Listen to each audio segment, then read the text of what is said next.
Welcome back, ladies and gentlemen. We have got the first race of 2024 here in Bahrain today. The race starts in 28 minutes' time and a lot of action to look forward to. We've got the top three drivers from three different teams. Max Verstappen had a brilliant qualifying lap yesterday. Charles Leclerc unfortunately could not hook it up at the correct time. And George Russell showing that Mercedes have had a significant recovery over the winter. And they are looking a lot quicker than they were last year. So that is good to see. Thank you everyone for tuning in. We've got 210 people currently watching. Be sure to hit the like button. Let's just do a little bit of a pre-race commentary while we wait for the drivers to get underway. So just to quickly review yesterday's qualifying, we had in Q1 we had both Saubers, both Alpines, and Logan Sargent getting eliminated in the first qualifying session. With Pierre Gasly, he said that he had a terrible outlap because he got held up in the pit lane, which meant he had to drive very slowly, which meant he lost tire temperature, and then just a bad outlap from that. So not enough heat into the tires. He did his lap, and it was the slowest out of everyone. So that explains why he's in 20th. Ocon in 19th. He said it was all right. There's nothing really they can do. Alpine, by the looks of it, are going to be the slowest car of the year, at least for the start of the season. We'll wait and see how they progress. But their car is overweight. They have far too... Well, yeah, as you can see from their paint, they've got literally carbon fiber everywhere and no paint. Which means that they are lacking significantly. Well, not lacking actually. They've got too much in the weight department, and they need to cut that down. And in the engine department as well, they are 15 horsepower down compared to the remaining cars. So the Ferrari power unit, the Red Bull/Honda power unit, and the Mercedes power unit, they are 15 horsepower down compared to them. So not ideal whatsoever for the Alpine team, and that explains why they're at the back. Logan Sargent in 18th position. He said that he just didn't know what happened. He didn't have a very good lap, didn't have a good out lap either. So that kind of explains his 18th position, while his teammate was up in 13th. And then the two Saubers kind of just very similar to where they were last year. They had a fair amount of performance, but it's maybe they can get through into Q2 a couple of times, but their car really isn't that quick, and they've still got a lot of pace to gain if they want to score some points. So we'll wait and see how the Saubers progress through the race. Maybe they will be better, maybe they'll be worse. Who knows? And then we have Kevin Magnussen in 15th, who just scraped it through in yesterday's qualifying session. It was very, very close there, but he made it through into Q2 and then promptly got knocked out in last place. He just didn't really have the pace compared to his teammate Hulkenberg, making it through into 10th place. But Kevin Magnussen unfortunately could not. The Haas, they did say that they had good one-lap pace and their race pace would be worse. So we'll see if they go forwards or backwards. But the two Haas cars starting in 10th place and 15th place respectively. Then we have Danny Rick in 14th position, having a good recovery back into Formula One. He's driven for quite half a season last year, but he also had his wrist injury, so it's just his start of his first full season back in F1, and he has been out-qualified by Yuki Tsunoda, yeah. So not the greatest of starts there for Daniel Ricciardo, but we'll wait and see what they can do in the race. And the Visa Cash App Racing Bulls, which is a pretty terrible name in my opinion. It should probably just be called Visa Racing. That would be a pretty nice name. But yeah, we'll see how those two teams go. They were touted to be one of the quick cars and probably getting into the midfield. But by the looks of it, the upper midfield is dominated by the Aston Martins, the McLarens, and the Mercedes. Okie dokes. Max crashed into Leclerc turn 1. Yeah, actually, guys, do let me know what you think is going to happen at turn 1. Of course, we've got the two drivers. And I think that the main thing here is that we've seen that the Red Bull's race pace is very quick. The Ferraris is significantly improved from last year, but regardless, it is not that quick compared to the Red Bull, which means that if Leclerc wants to have any sort of fighting chance of winning this race, he's going to have to try and hold back Max Verstappen as early as possible. So ideally, get a jump on him off the race start, down into turn number one, get that lead off him, and then dictate how the race goes from the front, really. Because if Max Verstappen gets to dictate from the front, then he'll just say see you later, and we'll see him at the end of the race, really. Yeah. But what was I talking about? Oh yeah, so we talk about Daniel Ricciardo. Now Alex Albon in 13th position. It's quite similar to where the Williams were last year.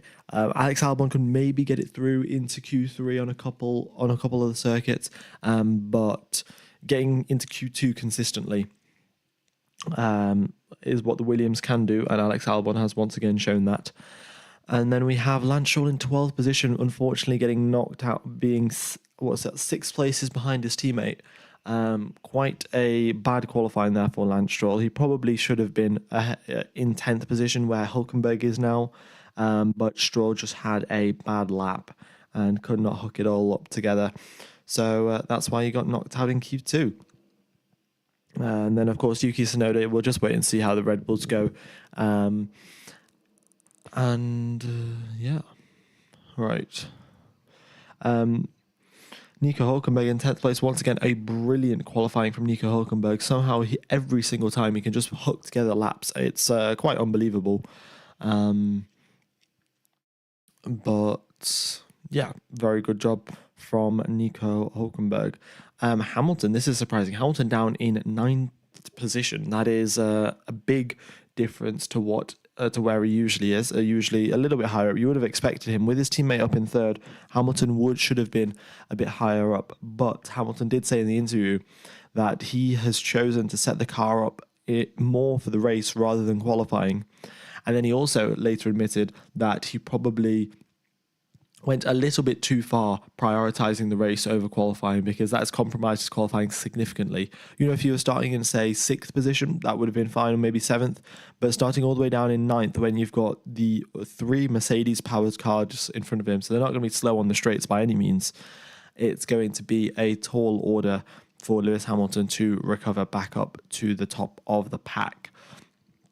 But if he does have a better race setup, which means less tyre wear and, more consistent pace around the lap and in different temperature conditions, then who knows, maybe we will see Hamilton recover, maybe potentially towards a podium. Cleaner setup, thank you very much, General Novice. I spent quite a while before the first race of the season trying to make sure everything looked as nice as possible. So very much do appreciate it. All right, we've got 400 people tuning in. Thank you very much. Be sure to hit the like button. Will help out the channel. And hopefully we can get maybe 1,000 people before the race even starts. That would be incredible. All right. Yeah, so now we're up into the top 10. We've got we're up into top 8. We've got the 2 McLarens in 7th and 8th position. And I must say, McLarens have done a brilliant job recovering from their car. If you compare their pace where they were last year to where they are now, I mean, McLaren were basically where the Saubers are now. So McLaren were in 16th and 17th last year, or thereabouts, and now they're up in 7th and 8th. So that is a brilliant recovery, but most of that recovery was over the course of last season. And if you compare the end of last season to the start of this season, there has not been that much progress for the McLaren. Now, that being said, their car has got faster. It's just that everyone else's car has also got faster. So your car has to get more faster. I mean, it's kind of obvious. It's Formula One. Your car has to be faster. But yeah, so that's effectively what I was trying to say there. The McLarens, their car has got quicker, but not as quick as everyone else. Then Fernando Alonso up in 6th position. He has done a brilliant job there for the Aston Martin team. They were a little bit unconfident. Is unconfident the right word? They weren't sure about how quick their car was going to be. Alonso was surprised looking at the timesheet in FP2, and Yeah, but Fernando Alonso has pulled out a good amount of performance and up into sixth position ahead of both McLarens and Lewis Hamilton. That is a great start for this. That's a great start to the season for Alonso, and maybe, just maybe, we can get an Alonso podium. That would be absolutely fantastic. Yeah. Hello, Yano Trulli and OG Ninja playing for an Alonso win in 2024. Indeed. I mean, if Alonso could get on the podium, that would be absolutely fantastic. But we will have to wait and see and find out. But you never know. Off the race start down this on this circuit where we have 3 DRS zones, overtaking opportunities are nearly endless, and we could see a great. Well, yeah, we could see a whole lot of overtaking, a whole lot of racing, and maybe even Fernando Alonso getting up onto the podium. Of course, we don't know any of the race pace of these cars. Now, we have got the simulation data from the practice sessions, which I shall read out to you now. But Red Bull were the fastest. Ferrari were 2/10 behind them. And then we had, let me have a look. Ferrari were 2/10 behind them, then Mercedes a quarter of a second behind the Red Bulls, so not too big of a difference between the Ferraris and the Mercedes, then McLaren, then Aston Martin, and then you've got Racing Bulls, Haas, Williams, Alpine, Sauber, all kind of in the same ballpark, 1 second a lap slower behind the Red Bulls. So it's interesting, and we'll wait and see how much of that is accurate. Now, the qualifying stuff was sort of accurate, but of course, there were still a couple of surprises, like Hamilton down in ninth position, and Nico Hülkenberg making it through into 10th. Yeah. All right. If Max doesn't win, Leclerc will win for sure. He's second best right now. Yes, I mean, the Ferrari does seem to be the second fastest car, and Leclerc seems to be a little bit quicker than Sainz today. Well, yesterday, of course. But this was the other thing. Sainz was actually quicker in, I think, Q1 and also the first part of Q2. Then Leclerc set a Q2 lap that would have been quicker than Max Verstappen's Q3 lap. So I'd just like to be clear here. Leclerc yesterday in Q2 set a 129.143. And in Q3, he set a 129.407. So he was 0.3 slower in Q3 than he was compared to Q2. And if he had set that same lap that he set in Q2, in Q3, he would be on pole position. So, yeah, Charles Leclerc, he had the pace yesterday. In fact, he showed it as well. It wasn't like a matter of being able to hook it up. He hooked it up just in the wrong qualifying session, unfortunately. And that has led to him being in second position rather than first. But, if he could do that over one lap, who knows what he can do going into the race today.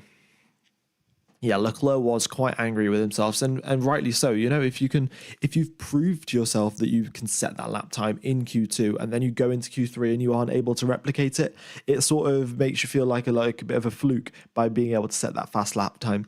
Now, I'm sure there were some sort of track condition changes as well, but regardless, you would have expected and you would have hoped that Leclerc would have been able to set the same lap time and improve.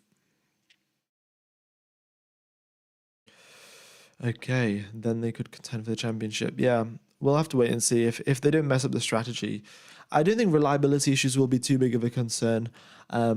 With Formula One, with these V6 turbo hybrids, their cars are just getting more and more reliable every single year, and we're getting more and more races without a single DNF. If there's no sort of incidents, crashes, or anything, then we are getting no mechanical retirements whatsoever. At a much lower rate than we used to in the V10s and the V8 eras. So yeah, we'll just have to wait and see. But I think reliability issues should not be too bad, considering I think there is an engine freeze as well, so there can't be that much engine development apart from reliability. So the entire engine department is basically working on tuning the current engine that they've got and making sure that it doesn't fall apart. So that is that's great.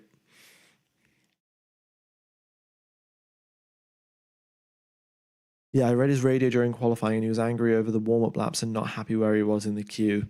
Yeah, that was the other thing. Red Bull perfectly timed the qualifying runs. And this was the thing. Max Verstappen, if you confirm and look over the radio, Max Verstappen was not sure that he would be quicker than the Ferraris. He was like, so basically, he came over the radio to Christian Horner and, or I think his race engineer, and he was like, I've got this toe, but I don't think it'll be enough to beat the Ferraris. And he'll be like, and then his engineer was like, it will be enough. Verstappen did his qualifying lap, and it was enough to beat the Ferraris, but Verstappen himself did not have the confidence that the Red Bull would be quick enough over the course of one lap to beat the Ferrari. So, we'll just have to wait and see. In future qualifying sessions, will the Ferrari be able to compete? Was this a one-off? Or maybe have Ferrari gone for a setup where they're more focused on the race, and we could see maybe Leclerc actually compete in terms of race pace with Max Verstappen. All a bit unknown, and that's how it normally is with Formula One. But only 12 minutes now till we have the formation lap, and the drivers will be getting underway to do some racing. Right. Also, I'm going to run you through the strategies. We do have quite a few strategy options today. It could be a two-stopper by the looks of it.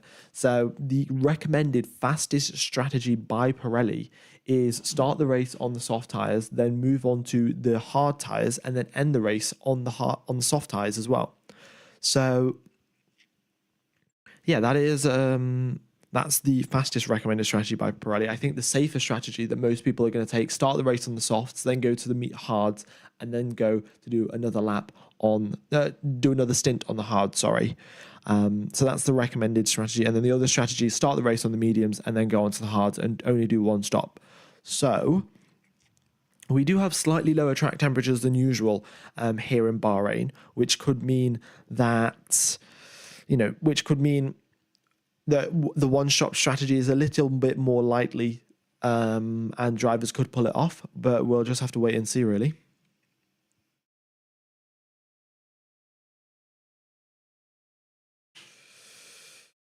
Yeah. Right.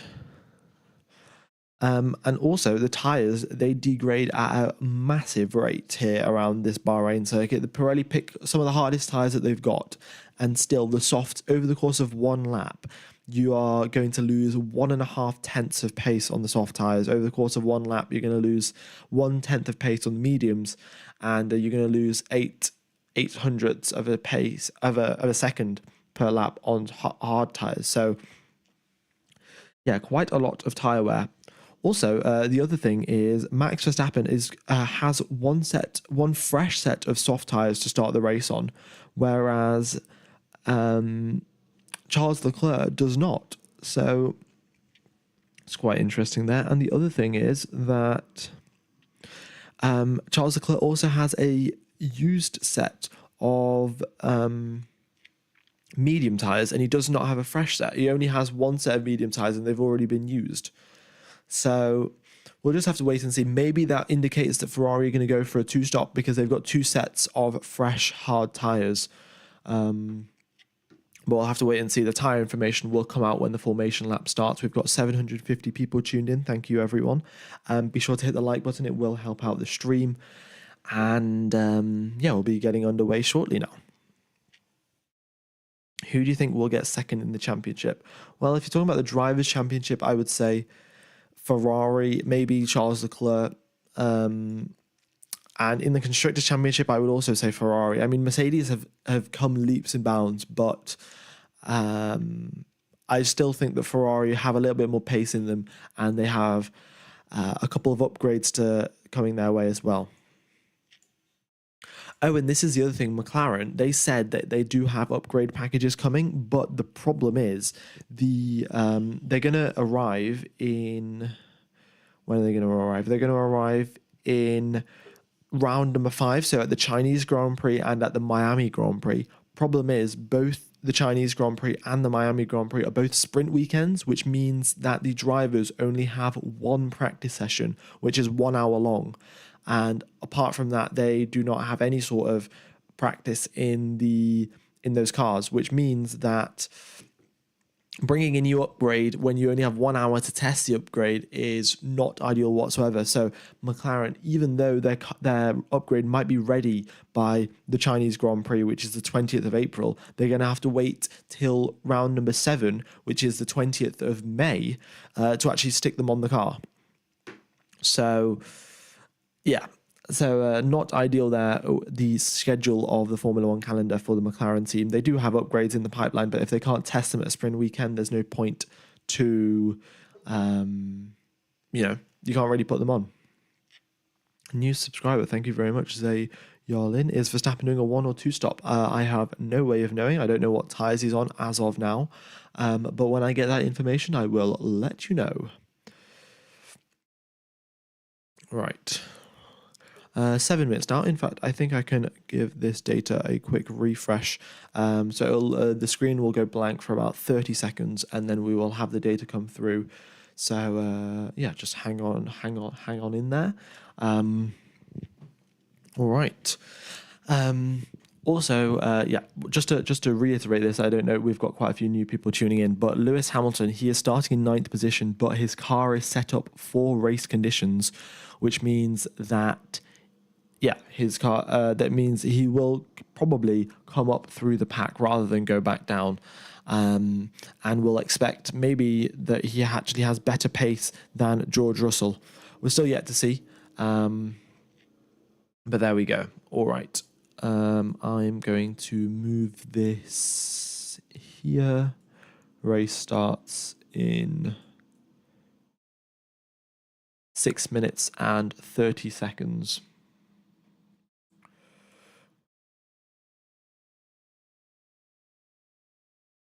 Right.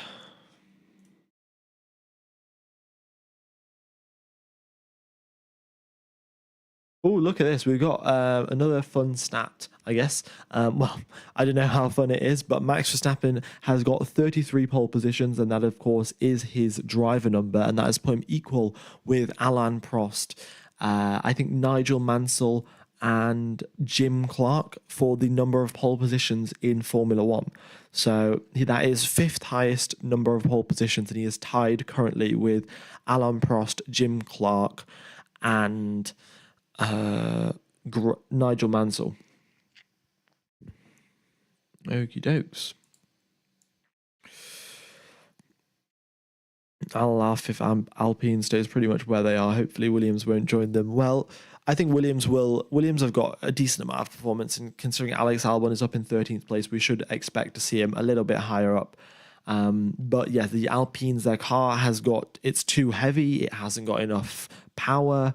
So it's not looking good for the Alpines, to put it lightly. Okie dokes. Let me know what your predictions are, guys. Let me know who you think is going to be in the top 3 at the end of lap number 1. Will it still be Max Verstappen leading the race? Will we have Charles Leclerc take the lead going into turn number 1? Let me know what you guys think. The run from the start of the grid to turn number 1 is quite a long one here. So it's around about 12 to 15 seconds of flat out acceleration. So the drivers will have, more than enough time to get a nice slipstream and tow going down into turn number 1 and potentially, and potentially get a couple of overtakes done. I wonder how many safety cars will be used. Well, I think on average, Bahrain in the previous editions of this race, there have been, how many safety cars have there been? Let's have a look. There have been a 63% chance that safety car has been deployed. There is a 50% chance of a virtual safety car. Oh, and the other thing, it is to take a pit stop under green flag conditions, it takes 23.2 seconds. And to take a pit stop under safety car and virtual safety car conditions, it's 13 seconds. So the drivers lose that amount of time, which means that if there is a safety car, that is 10 full seconds that you're gaining for free for pitting at that moment in time. All right then, so we have got the race starting now in 3 minutes time. We are here at the Bahrain International Circuit with all 20 cars to go racing around this. To go racing. We've got 300 kilometers up and coming, 57 laps of racing. Oh, look at this. We've got some tire information coming through. We've got everyone is starting the race on the soft tires. Absolutely everyone has decided the best way to start the race is on the soft tires. So we could see potential two stops, or we could see some drivers try to stretch out their tires and go all the way to the end. And this is interesting. Max Verstappen has got a fresh set of soft tires, but he is not using them. He's going out on an old set of soft tires. So this is quite interesting here. So that kind of indicates that Max Verstappen will be doing a two-stop. He's going to start the race on a used set of soft tyres, then go on to a fresh set of hard tyres, and then end off the race on a fresh set of soft tyres. That's my prediction. It would make no sense for the Red Bull team to start the race on 3-lap-old soft tyres when they have a fresh set of soft tyres. But we will just have to wait and see. We've got 1,700 people tuning in. Thank you very, very much. If you could hit the like button, that would be absolutely fantastic. And we will have the race starting shortly. Okie dokie.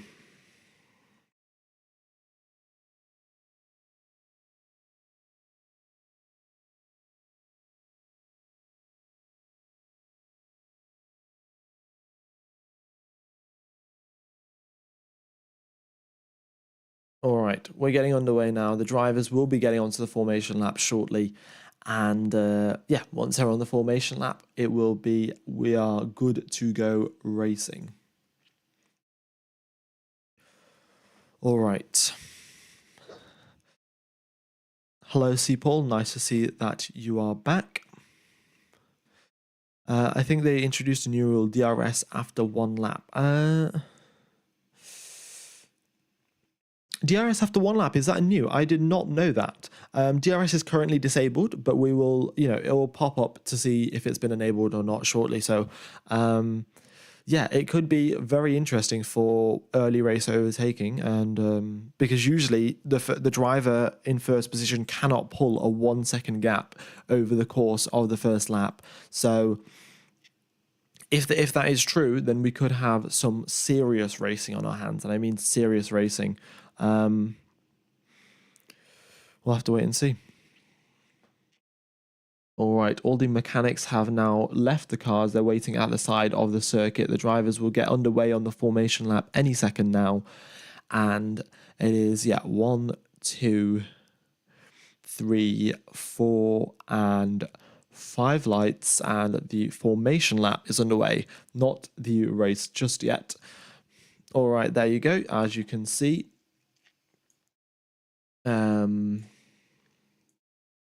the formation lap is underway. All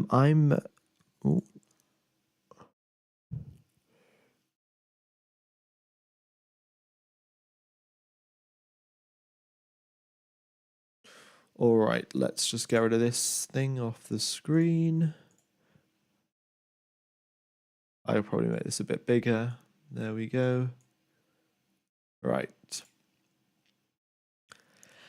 So we are expecting it to be a two-stop strategy here, guys, because with everyone starting on soft tyres, nobody thinks that they can pull off a medium to hard strategy. Everyone thinks that it's going to be a two-stop race, and with track temperature at 23 degrees, that is a lot lower than we normally have at Bahrain, but still, drivers think that pulling off a two-stop is probably the safest strategy, and if there is a safety car, that gives them more sort of leeway to play around with when they're going to make their pit stops. In 2024, we have got the 20th anniversary of the Bahrain Grand Prix. This is the first venue in the Middle East to actually host a Formula One race, and now it's the 20th anniversary here. It's great to see.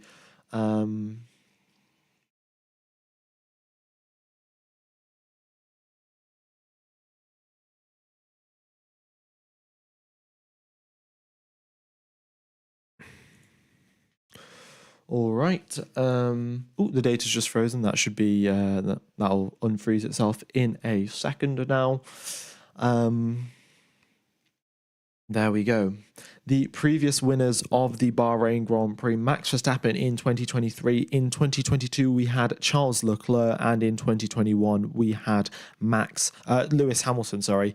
But yeah, 57 laps of racing around here. It is a two-stop strategy that is expected. We have got all of the drivers now approaching the grid. They're doing their final warm-up laps, final checks, doing the burnouts, getting that tyre temperature and brake temperature up into the window. Okie dokes. Here we go then.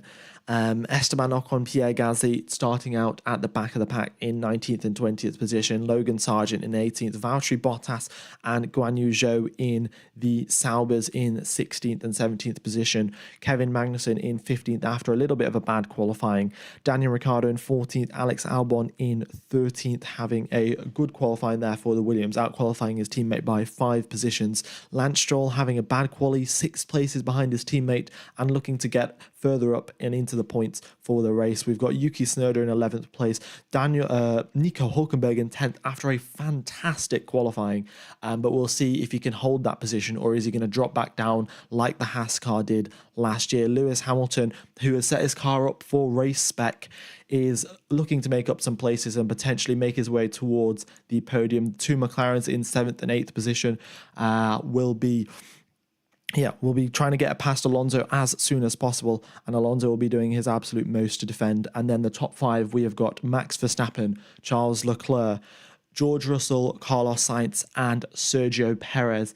And now we've got the safety car approaching the back of the grid. It is 1, 2, 3, 4, 5 lights, and it is lights out, and away we go. Max Verstappen gets a good start, looks to cover off Charles Leclerc as soon as possible, but Leclerc's got into the toe. He pulls out onto the right-hand side. He's trying to go around the outside here of Max Verstappen. Can he make it work? No, he cannot, and he's now under pressure from George Russell, and we have got dropping back, yellow flag. There's been an incident at the back. Someone has lost a lot of places. It is Lance Stroll. He's dropped from 12th position all the way back into 20th. Not ideal there.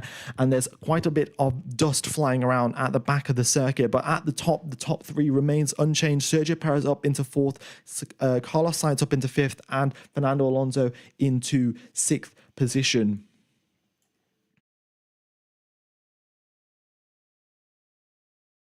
All right. Well, once again, we have got a yellow flag. Nico Hulkenberg over the radio saying he has got front wing damage. So we've had a bit of an incident there between the Hulkenberg and Stroll, and Valtteri Bottas has dropped a couple of places back as well. All right, and if DRS does get enabled after 1 lap, which I'm not too sure if it does, Max Verstappen has already extended that gap out to nearly 1 second. So Leclerc is going to have to do his absolute most coming through this final sector here to stay within DRS of Max Verstappen. Right, so here they go then. Coming towards the final corner, is Charles Leclerc going to have DRS, or is he going to be dropped by Max Verstappen on the first lap, may I point out? No, he's not. And there we go. DRS has been enabled. I've just got the message from race control. So as they now head up towards turn number 2, Charles Leclerc will have DRS on Max Verstappen. Nico Hulkenberg into the pits. Looks like he has got front wing damage. Not the best start to the season. And there you go. Charles Leclerc, George Russell, Sergio Perez, all with DRS as they make their way up towards turn number 4. And we've got Yuki Tsunoda, who's moved up into the points after Stroll and Hulkenberg have had their incident. The track is clear now. Whatever sort of debris there was, it has been cleared up off the circuit, and we are good to go for green flag running. The Haas car have replaced Hulkenberg's front wing. It took them a bit of a while to tighten the front wing back onto the safety shell of the front of the car, but Hulkenberg's out of the pits now and will try and recover this race start.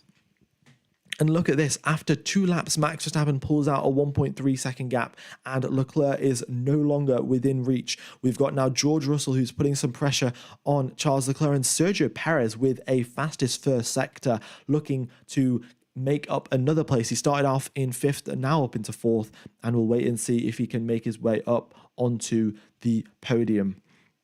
All right. Thank you everyone for tuning in. If you guys are enjoying, be sure to hit the like button. And the other thing is, if you guys are interested in watching F1 TV with all the coverage, all the telemetry, all of the onboards, all live, might I point out. So, for example, now if you want to watch George Russell's on board trying to catch up to Charles Leclerc, you can if you get F1 TV Pro. Link in the description, 15% off for this weekend because it's the first race of the season. So, yeah, if you're interested in that, then go ahead and check that out, but I'm not going to do any more plugging for at least the next half of the race. Lando Norris makes an overtake on Fernando Alonso, and that is some good progress there. We're going to have some very tight racing. Russell goes round the outside of Charles Leclerc at turn number 4. The DRS really helping him out there, and George Russell has swooped straight past the Ferrari, and the Mercedes is looking really quick in race spec in the hands of George Russell. A fastest first sector from George Russell as well while he was trying to overtake Leclerc. We'll wait and see. Can Leclerc fight back? Going, oh, a lock up from Leclerc, and now Sergio Perez is all over the back of him, and one mistake after another, and Leclerc is now, instead of attacking, he's on the defense against Sergio Perez. This is not a good start to the season, and while all of this is happening, Max Verstappen is just driving off into the distance. All right.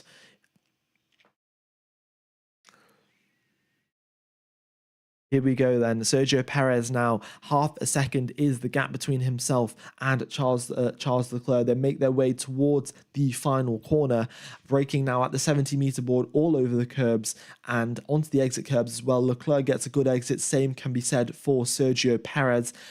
Does Leclerc have DRS? Yes, he does. This might be a saving grace. Leclerc has DRS on George Russell ahead of him, which means that Perez can't catch up too much on this occasion.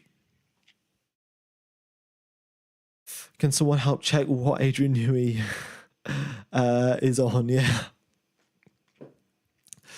I mean, just look at that gap. And Sergio Perez as well, he's catching up to Charles Leclerc, even though Leclerc's got DRS on George Russell ahead of him. It's the second, third, and fourth position is going to be very, very tightly fought here. And we've got a bit of a squabble forming. Lando Norris has got ahead of Fernando Alonso, and Fernando Alonso is right on the back of him. Piastri as well here. Alonso's in a McLaren sandwich. We'll wait and see what he can do against that.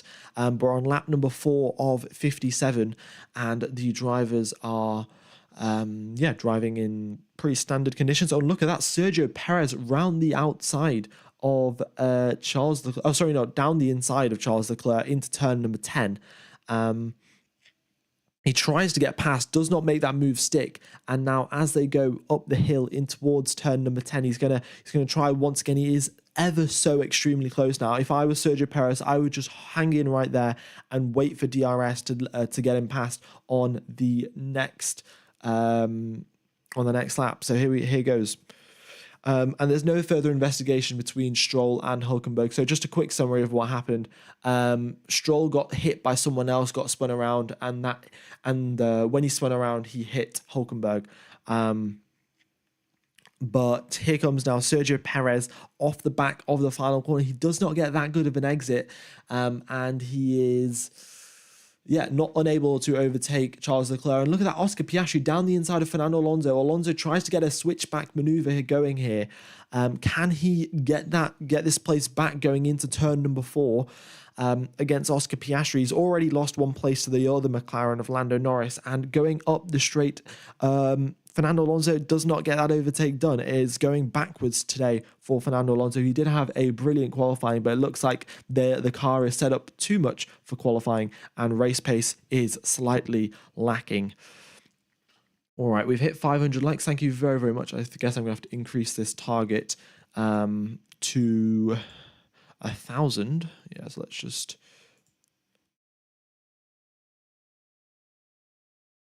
There we go.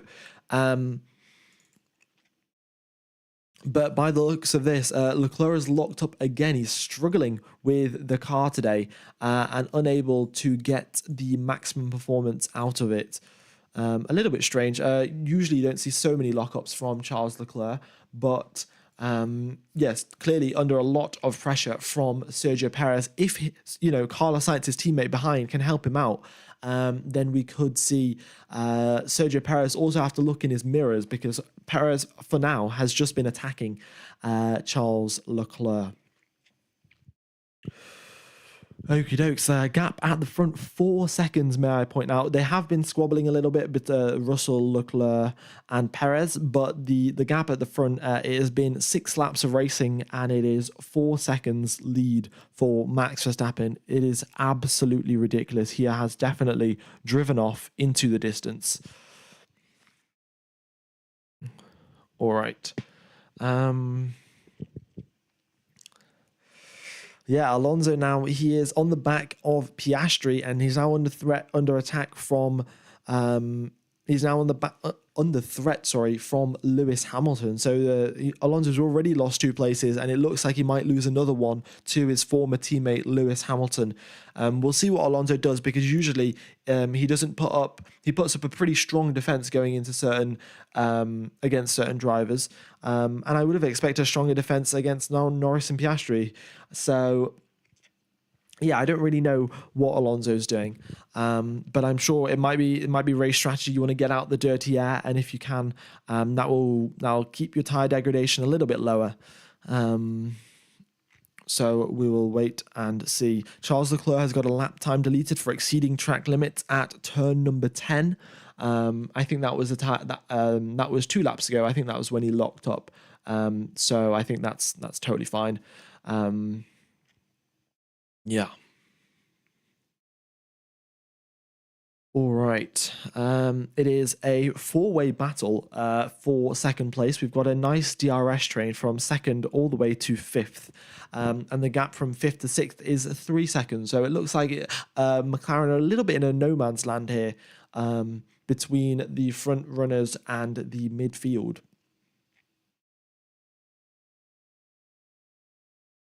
Okie dokes. But Charles Leclerc, he is sat in the dirty air, whereas George Russell is not. So that's not going to be ideal for his tire degradation. And it gets even worse when you look at Sergio Perez and Carlos Sainz's car. Okay, Sainz has just come over the radio saying, I have more pace than the guys in front. So what he's saying is that it may be that Carlos Sainz is just sort of conserving his tyres here. He's not trying to attack Sergio Perez too much. He says he's got more pace. Maybe Ferrari at some point will tell him to use it. But here comes Sergio Perez going into turn number 10 on the back straight. Sergio Perez gets the overtake done on Charles Leclerc down the inside. Leclerc goes for the switchback. Is he going to be able to make that work? No, he is not. Sergio Perez makes it past, and I suspect Sainz will be coming over the radio saying, let me past, I'm quicker than this guy. So we'll see what Ferrari does about that, but they could work together as well and try and catch up and stay on the back of Sergio Perez. But this is the thing, every single time Leclerc will try to overtake Sergio Perez, George Russell is running away with that second place position.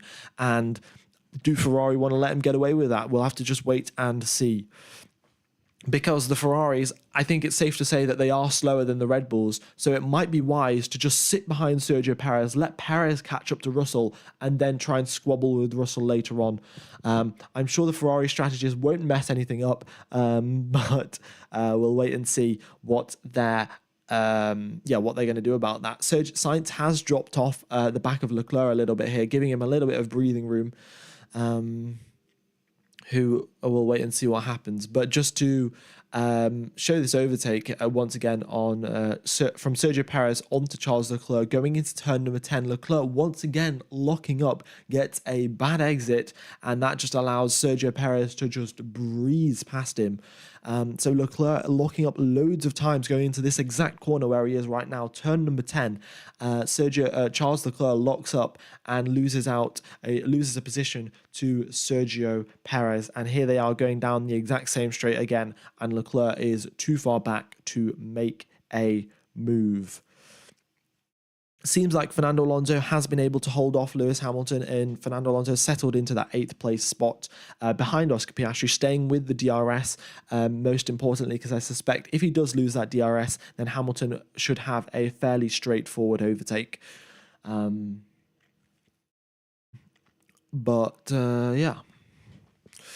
Right, I'm going to have a quick drink of water. You guys should also remember to stay hydrated, and I will be back in just about 15 seconds.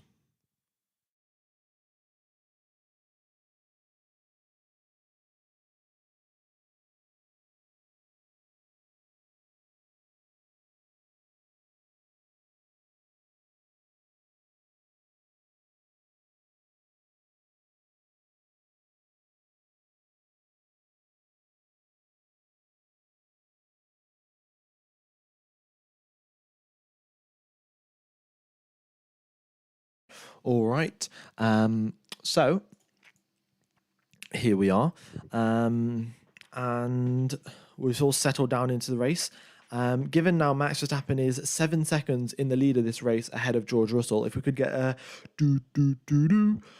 Max Verstappen in the chat, that'd be brilliant. But yeah, well, from all the Max fans, I guess. But for the rest of us, we might be, or for the rest of us, it'd probably be an F in the chat, really, since he is 7 seconds in the lead of this race. We got Charles Leclerc nearly dropped off the back of Sergio Perez's DRS here. It really looks like Leclerc is struggling. And the thing is, once you've had 4 lockups on a set of tires, and this is the same front left tire that has been locking up, that makes it much more likely for you to lock up. Again and again, because your car has already got a tiny little flat spot, so your car tends to rest on that gap, on that lock-up flat area when you go into braking zone again. So yeah, that front left tire of Charles Leclerc has already got a fair enough, like quite a few flat spots, which means that he cannot brake as late as he would like to going into some other left-handers because he knows the car might lock up. So it would make sense. It would be the optimal strategy to let Carlos Sainz ahead of Charles Leclerc. Oh, and look at this. Lewis Hamilton gets the overtake done on Fernando Alonso. Can Fernando Alonso fight this back up the hill towards number 4? And Alonso's got the DRS. Hamilton looks to the inside, but it is not enough. And Hamilton slots into turn number ahead of Alonso at turn number 4. Yeah. Oh, we have got a spin. What has happened here at the Williams? Logan Sargent has stopped on the edge of the circuit. All right, let's have a look here. It seems like his car, he's just broke, and there's skid marks all over the circuit. This is very interesting. He just James Fowles looks rather confused. Logan Sargent is kind of just stopped there on the circuit. I'm not sure exactly what's going on there, because when he came over the radio, he just complained. So, he didn't even complain. He just moaned, like a kind of like a groaning sound. His car seems to be running, so that's good. But yeah, here he is now, just getting back onto the circuit, driving along. Hopefully we'll get a replay of what happened there. And look at this, Carlos Sainz now trying to overtake Charles Leclerc, sparks flying, literally and metaphorically, and Carlos Sainz nearly pushes his teammate off the circuit. Leclerc's not going to be happy about this on the radio. And here they go now into turn number 4. Carlos Sainz is ahead of Charles Leclerc, and the Ferrari duo have switched around. Now, Sainz said that he did have more pace than Leclerc. Now it's his time to show it and catch up to Sergio Perez. And talking of Sergio Perez, he is caught up to the back of George Russell. 0.6 is the gaps between those two drivers. So I expect in the next couple of laps, we would get a Sergio Perez overtake, which would be which would make it a Red Bull 1-2, which is not what I want to see. Why is Ocon in the pits? Because the soft tyres would not last that long. 10 laps is about as long as you can really do. Well, probably not 10. You could probably push it to 20 or so. Yeah, Pirelli say you could go about 20 laps on the soft tyres, but the minimum limit is about 10 if you want to get a 2-stop to work. So the drivers that have just come into the pit lane, so that's Stroll, Zhou, and Ocon, they have opted for the earliest pit stop window available to them by the recommended Pirelli strategy, and they have switched on to the hard tyres, and it seems like they'll be doing a 2-stop race with 2 sets of hard tyres.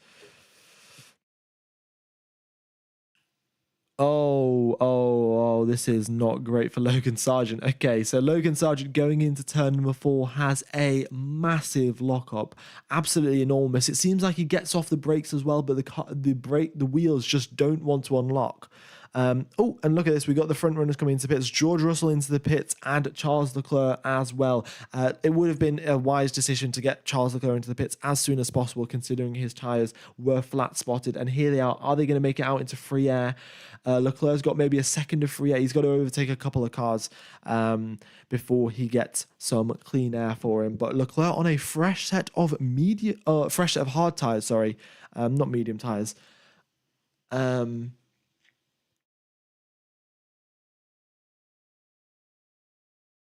Let's see. Also,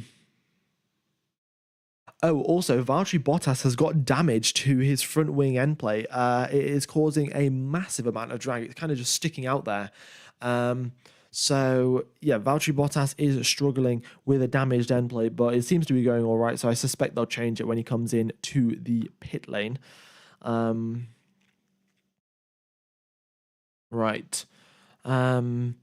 We'll wait and see where the rest of the drivers come out. But looking at the lap times here from the drivers on the on the hard tyres, apologies there. The hard tyres seem to be going slightly quicker than the used set of softs. So it would be wise to pit onto the hard tyres as soon as possible. All right, let's see now. What can Charles Leclerc do? We've got one of the Red Bulls into the pits. We've got Sergio Perez into the pits out on a set of hard tyres. We've got next Lando Norris coming into the Oscar Piastri, sorry, coming into the pit lane. And we have got Lewis Hamilton as well, a slightly slow pit stop there from the Mercedes crew. And Oscar Piastri as well with a quick pit stop there, and they failed to back out onto the circuit. And Sergio Perez stays ahead of Charles Leclerc, but the gap is significantly closer than it was before. And we'll wait and see. Are Ferrari hanging Carlos Sainz out to dry here? Because the hard tyres seem to be quicker than the softs right now. So with every single lap that Carlos Sainz does, that's going to be him slower than Charles Leclerc. And maybe they're switching the drivers around through the pit stops. We'll have to wait and see. But yeah, Gasly and Bottas out of the pit lane now. I think Bottas is replacing his front wing. And Charles Leclerc Charles Leclerc doesn't lock up this time, but he locks up very, very slightly. But once again, having so many issues at turn number 10, it is a very tricky corner. I must point out, it's going downhill, you're turning left and also braking at the same time while preparing for another corner. So it's very, very tricky, which is fair enough. If you are going to lock up at any corner on the circuit, it would be turn number 10. But no other drivers locking up at turn number 10, and Charles Leclerc is struggling a lot. Lando Norris comes into the pits. Carlos Sainz and Max Verstappen, both of those drivers stay out. Lewis Hamilton makes an overtake on... George Russell makes an overtake on Daniel Ricciardo, and Lando Norris is coming out on a set of hard tyres as expected.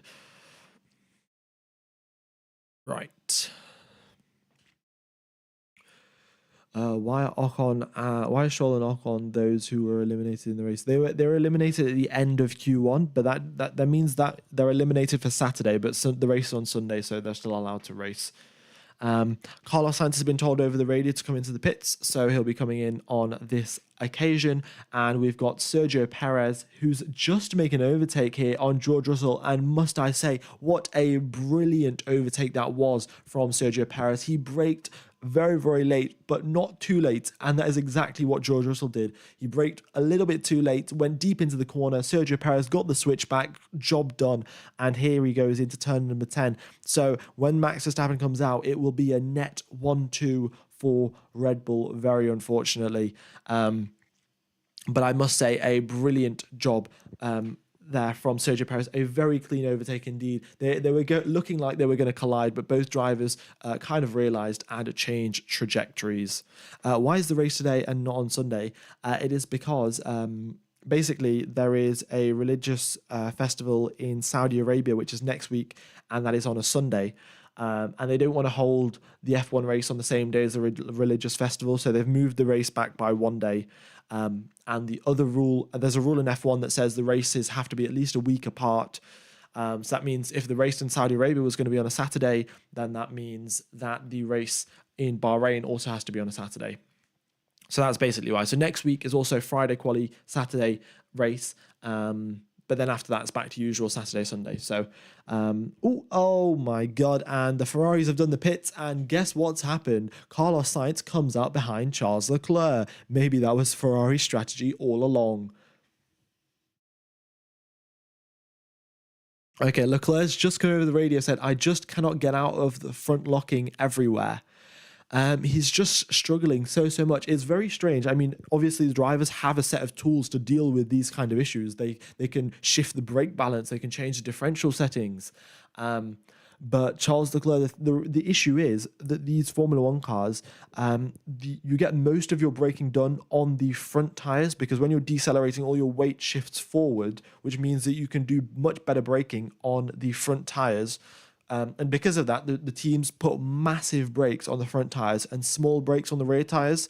That also means they have less cooling for the rear brakes and more cooling for the front brakes. So if Charles Leclerc switches that brake balance, moves it from the front to the rear of the car, what is that going to do to the rear brakes? It's going to overheat them. The brakes are too small and they haven't got enough cooling. So the more he shifts the brake balance rearward, the more overheating he's going to encounter there, which is not ideal whatsoever. All right, Fernando Alonso comes into the pits. Max Verstappen is still staying out on a set of soft tyres. And Alex Albon also comes into pit. So the only driver yet to pit is Max Verstappen, who is in the lead of this race. And it's a 31-second lead at that. Now, of course, that is because he hasn't pit yet. Once he comes into the pits, that will drop down to around about 10 seconds. But regardless, that is an absolutely enormous gap. Yeah.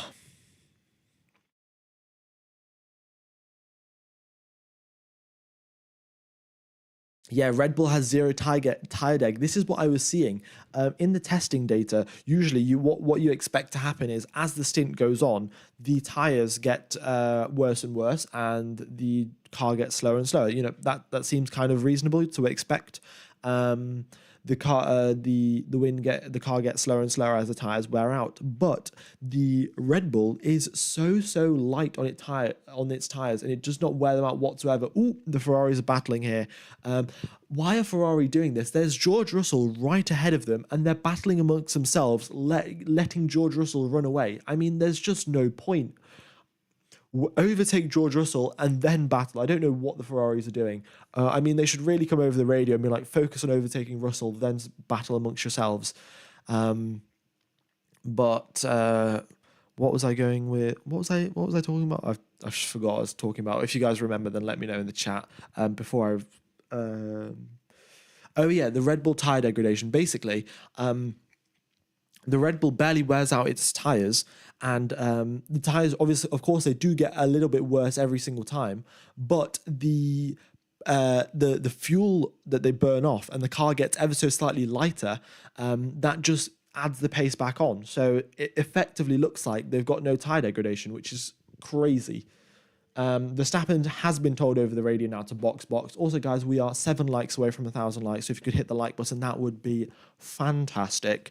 And if you aren't subscribed as well, we're getting pretty close to that 60,000 subscriber target. So yeah, go ahead and subscribe, and that would be brilliant. Carlos Sainz, Charles Leclerc did switch positions going into turn number 1. Carlos Sainz just absolutely outbraked Charles Leclerc, like did a Daniel Ricciardo dive into turn number 1. Leclerc respected it. Of course, they are teammates. They're not going to crash into each other. And in fact, Leclerc locked up going into turn number 1. Leclerc, by the way, may I point out, he locked up going into turn number 1 and he hadn't even turned the steering wheel. Like normally you lock up while braking and steering at the same time. Leclerc was just going in a straight line and he still somehow locked up. So maybe there's some sort of issue with the car there, because it was the front left tire that locked up for him, which is it should be the front. Oh yeah, it's the front left tire that locks up going into turn number 10 as well. So yeah, Leclerc just struggling with that front left tire. Maybe there's some sort of issue. Okay, we've got a report from Leclerc over the radio saying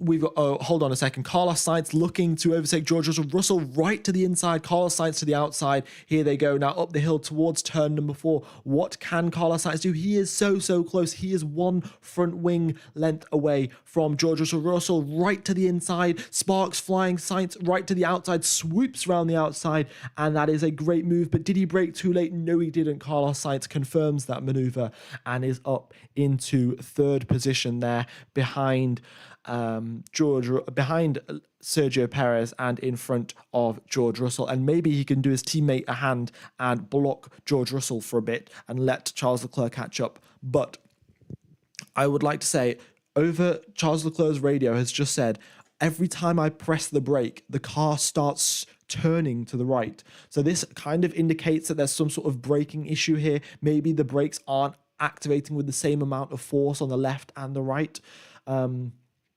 So I think it's a hydraulic pump that they use to activate the brakes. So if the hydraulic pump is sort of adding more force to the right brake than it is to the left brake, that kind of indicates why Charles Leclerc's been locking up so much. So there may be some sort of issue in Charles Leclerc's hydraulic brake system that is causing him to lock up so much. He's come over the radio saying the car also turns while he hits the brakes, and that's usually a sign of one side of the car is braking is braking more than the left side. So like the right side of the car has got more braking power than the left side of the car, so it turns around. But we'll wait and see what happens with Charles Leclerc's car. He's just come over the radio saying we can't fight like this, it's dangerous, because his car just turns when he hits the brakes. And usually it should turn when you press the steering wheel. Also, on a brighter note, we've got Carlos Sainz with the fastest lap of the race. He is currently quicker than Max Verstappen. So that is good to see. But of course, Verstappen has just come out of the pit lane on a fresh set of hard tyres. So we'll wait and see what his pace is like on the hards. And also, we'll keep an eye out on this. Okay, so Max Verstappen, we'll see what his first lap is coming out on that hard tyres. On the hard tires, sorry, and then we'll check that lap time, maybe 10 laps time. And yeah, I guess the light counter has gone over. Let's move that. I should also probably increase the like target. Thank you very much, everyone, for hitting the like button. We've got 10,000 people. That is absolutely ridiculous. Hashtag. What's I going to say? Hashtag. I don't even know what I was going to say. 1,500 likes. Thank you very much, everyone, for tuning in. I hope you are enjoying the coverage. And if you're interested in getting F1 TV Pro, so you can watch all of the onboards, all of the live coverage, all of the telemetry for the drivers exactly while it's happening. So, for example, if you wanted to watch Max Verstappen's current fastest lap of the race, just log into F1 TV and click on Max Verstappen's name, and you get the telemetry. So, if you're interested in that, then there's a link in the description. It's 15% off for the first race. Because they're running a discount. So if you're interested, then the link is in the description. But otherwise, I'm going to get back to the commentary. As I was saying, Carlos Sainz has got the fastest lap of the race. This is really good news. Max Verstappen goes and sets the fastest lap of the race, a 1:35.2. Daniel Ricciardo going into turn number 10 goes slightly deep, does a similar thing to Charles Leclerc, but he does not lock his brakes up. And Daniel Ricciardo was trying to overtake Esteban Ocon at that point in time, but still was struggling a little bit. And this is the other thing. The Alpines have sort of recovered here. Of course, not a recovery to the points, but they were in 19th and 20th. Now they're at least up in 15th and 19th. A bit of an improvement there for the Alpines. And it goes to show the attitude that Esteban Ocon had yesterday after getting knocked out in Q1. It's like, guys, it's okay. The race is tomorrow. We set the car up for the race. It's going to be all right. That attitude seems to be working out a little bit better than Pierre Gasly's attitude, which probably he just wasn't too pleased about the pace, really. Yeah. Oh, also, apologies, guys. I was saying Yuki Tsunoda. well, I was saying Daniel Ricciardo went deep into turn number 10. I think it was actually Yuki Tsunoda. No, it wasn't Yuki Tsunoda. It was Daniel Ricciardo. I don't know what I'm talking about. Yuki Tsunoda exceeded track limits at turn number 4 10 laps ago, but they've just sent it over the race control for some reason right now. The FIA sometimes very, very slow. I mean, they're 11 laps late to a track limits extension. I mean, does it even really matter at this point? Okie dokes. So now just comparing these lap times here. Max Verstappen's fastest lap of the race, a 1:31.1. That is a single second. That's 1 second faster than his closest rival, his teammate Sergio Perez. And apart from that, everyone else is, at least a second behind. So. Yeah, what happened to Logan? Oh, sorry. Logan had a big lockup, and he tried to get off the brakes, and normally when you get off the brakes, the wheel unlocks. But if your reaction time is a little bit too slow, that doesn't happen. And Logan Sargent just noticed it a little bit too slow, and that meant that he just went straight on. So that's why he spun off. Sort of. He didn't really. Yeah, he sort of spun off. All right. Logan will get the boot if he does not improve. Yeah, that is good. I mean, I think Williams still have that sort of Mercedes partnership being like, you can, as long as you have our engine, we can say, take this driver and we'll pay a certain part of his salary. So maybe next year, Logan Sargent gets taken out, or maybe halfway through the season, we don't know. And Kimi Antonelli, who is a bright rising star in Formula 2. I don't know if you guys have heard of him, but he's very akin to a young Max Verstappen, rising through the ranks at a rapid rate. And also drives very much like a young Max Verstappen, very aggressive in his driving style. So he's touted to maybe come into Formula 1, and maybe Logan Sargent will have to give way for a seat for the young and up-and-coming driver. All right, also, guys, we're very close to 1,500 likes. If you guys could hit the like button, that would be fantastic. 11,000 people tune in. That is brilliant to see. Very much do appreciate it, everyone. Hope you guys are enjoying the coverage. 11,000 people, that is absolutely ridiculous. I mean, it seems like if you put that in terms of like a football stadium or something, that's crazy. But yeah, it is wonderful to have you guys here. Okie dokes. What else? I guess I can increase the like target again. I was having to do this yesterday as well. I really was not expecting so many people. It's incredible. Very much do appreciate it, guys. Thank you very, very much. All right, so we're approaching now 10 laps that the drivers have done on these hard tyres. The drivers who pitted at the start of the pit stop window, they've done about 10 laps. The drivers who pitted at the end of the pit stop window, like Max Verstappen, they have done 5 laps. And these hard tyres, they look to be holding up pretty well. I mean, look at this. Max Verstappen, his fastest lap of the race, as soon as he came out the pit lane, a 1:31.15, and now his last lap, a 1:31.2. There's literally no tire degradation there for Max Verstappen. What happened to Hulkenberg? Yeah, Hulkenberg had a quite an unfortunate start to the race here. So he was in 10th place, had a brilliant qualifying, might I say.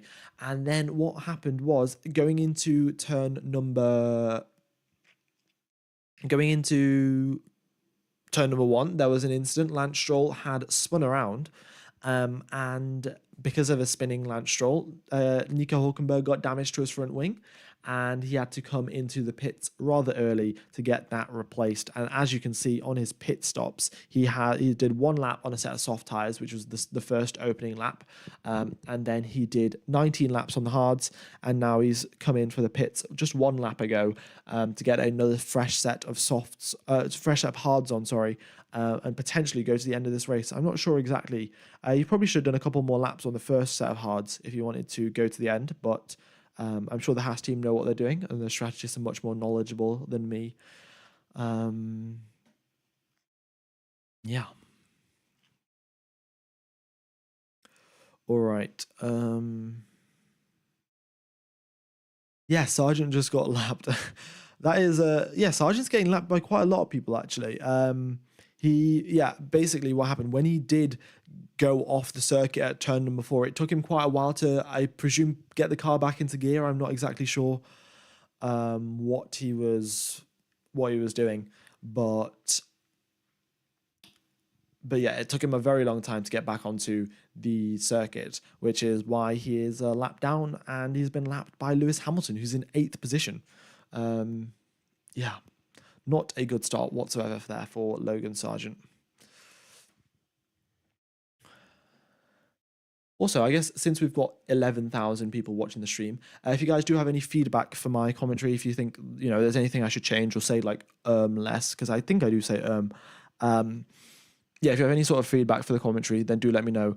And I will read through the chat messages either now or I'll read through them once the stream has ended, and hopefully try and make my coverage a little bit better. If I could get a phone call from Sky F1, maybe in 1 or 2 years' time, from just constant little improvements in commentary, that would be fantastic. We're approaching now the halfway point of the race, lap number 24 of 57. Yeah. And a counter. Yeah, I do say and quite a bit.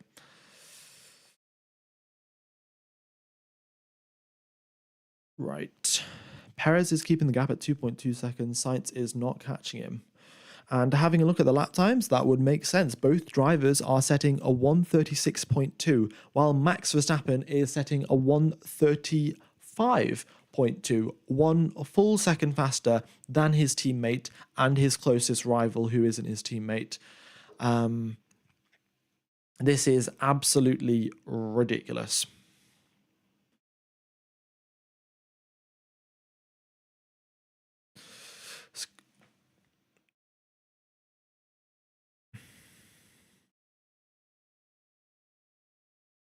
Find the F1 TV Pro advert annoying. Yeah, I could probably make that a little bit smaller, but I've got to have it up there. I've been sponsored by F1 TV Pro, so yeah.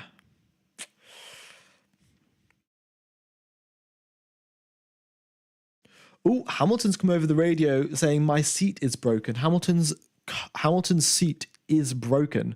So I don't know what they're going to do here, but I presume, well, the teams try to make the car as light as possible, so they make the seat out of maybe 3, 4, 5 millimeters of carbon fiber, which means that it's quite susceptible to braking. If the cars are going through massive G loadings, he's going through 2 Gs of acceleration, 5 Gs under braking. You could sort of make a crack form or something. I'm not sure. Of course, they've been racing around Bahrain for quite a while. Maybe the vibrations or something. But who knows? We'll see if he comes into the pits. What is he going to do now? Here he is coming down the main straight and does not come into the pit lane. Have to wait and see, really. It's quite interesting, though.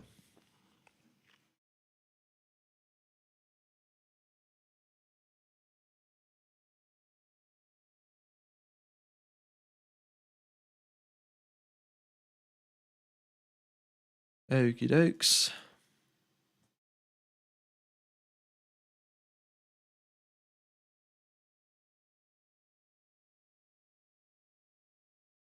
Right.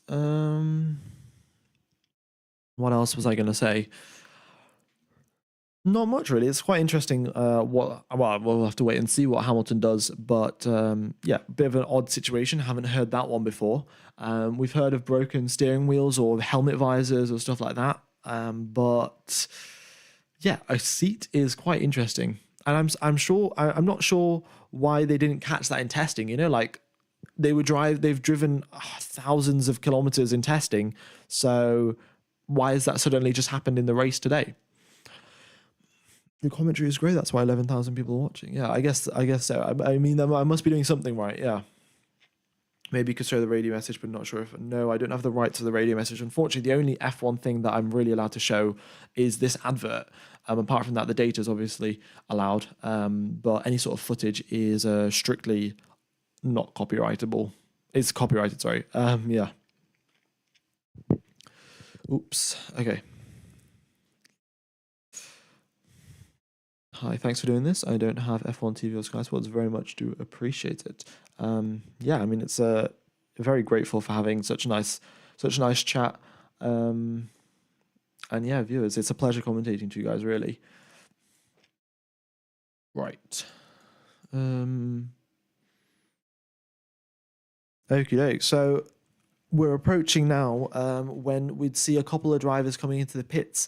So the hard tires can do 20. You can do 25 or so laps on those hard tires. So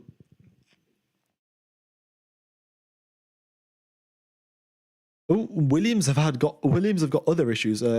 Williams, they've just come over the radio saying to Albon, we need blue 3, position 4. Now, I presume that means something. That's some sort of code to a differential setting or an engine sensor or something like that. But Albon has just come over the radio saying, I can't do any of that. The screen is not working on my steering wheel. So Williams, what they have done this year, that previously, if you guys remember the Williams cars, they had the steering wheel mounted. They had the steering wheel on its own, and then they had the screen mounted in the center to the actual car itself, not to the steering wheel. And now they've obviously changed that. They've gone from the screen being on the car to onto the steering wheel, which means that they must have changed some sort of software they must have changed some sort of software to change from the screen that was mounted to the car to the screen that was mounted on the steering wheel, and that software has got some sort of issue. Alex Albon can't access the setting that he needs. So these are the kind of things that you find in the first couple of races of the season. And Lewis Hamilton here going wide at turn number 10. Once again, not once again, he's just struggling at the same corner that Leclerc was struggling on. Maybe this is related to his seat, maybe not, but we'll wait and see how that works for him. Someone has just come into the pits. Lance Stroll has. He has done 18 laps on those hard tyres, and I suspect he's going to try and go to the end of the race on his next set. So 30 laps on one set of hard tyres. Very interesting strategy there. 2.8 second pit stop for Lance Stroll. And so far, we haven't had a single DNF yet. So we are half of the way through the race, and not a single DNF has yet occurred. We'll wait and see if that continues to the end of the Grand Prix. All right, a 14-second lead there for Max Verstappen, though. Absolutely enormous lead for Max, and yeah, he is. And just having a look at his pace, a 1:35.5. His fastest lap on his first lap on a set of hard tyres, a 1:35.1. Right now, a 1:35.4. There he's got 0.3 of a second slower over the course of 11 laps. Leclerc has come over the radio. Leclerc's engineer, has come over the radio to Leclerc saying tyre life is longer than expected. I suspect they were expecting to pit after 17 laps here, like Lance Stroll did. But after that radio message, I think that they'll go for a couple more laps and then put on a set of hard tyres for the final 25 laps or so. Oh, all right. We have got Guan Yu Zhou, next driver into the pit lane. He's done 19 laps on his hard tyres. Also, guys, do let me know what you think about the Sauber livery, the kick. I think a kick stake app or something, Sauber livery. But do let me know. I think it's quite nice. It's an interesting livery, of course. I wouldn't say that I would want every single car to have a livery like the Sauber livery, but a one-off livery, only one team has got it like that. It's quite nice to see, and definitely a different color as well. We haven't seen such a bright neon green anywhere else on the grid. It's a Ben 10 looking livery. Yes, it does look like Ben 10. In fact, I remember when I was a lot younger, I had a Ben 10 watch with like all of the aliens and stuff. It was yeah. How do you get the F1 TV F1 discount? Do you have a voucher code?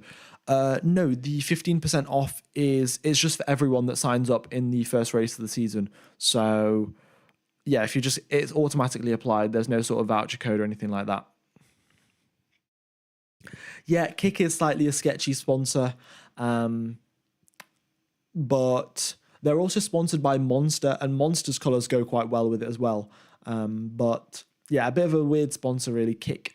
You don't expect Twitch to sponsor a F1 race or something, F1 team, but who knows? What happened to Fernando? Why is he down in ninth position?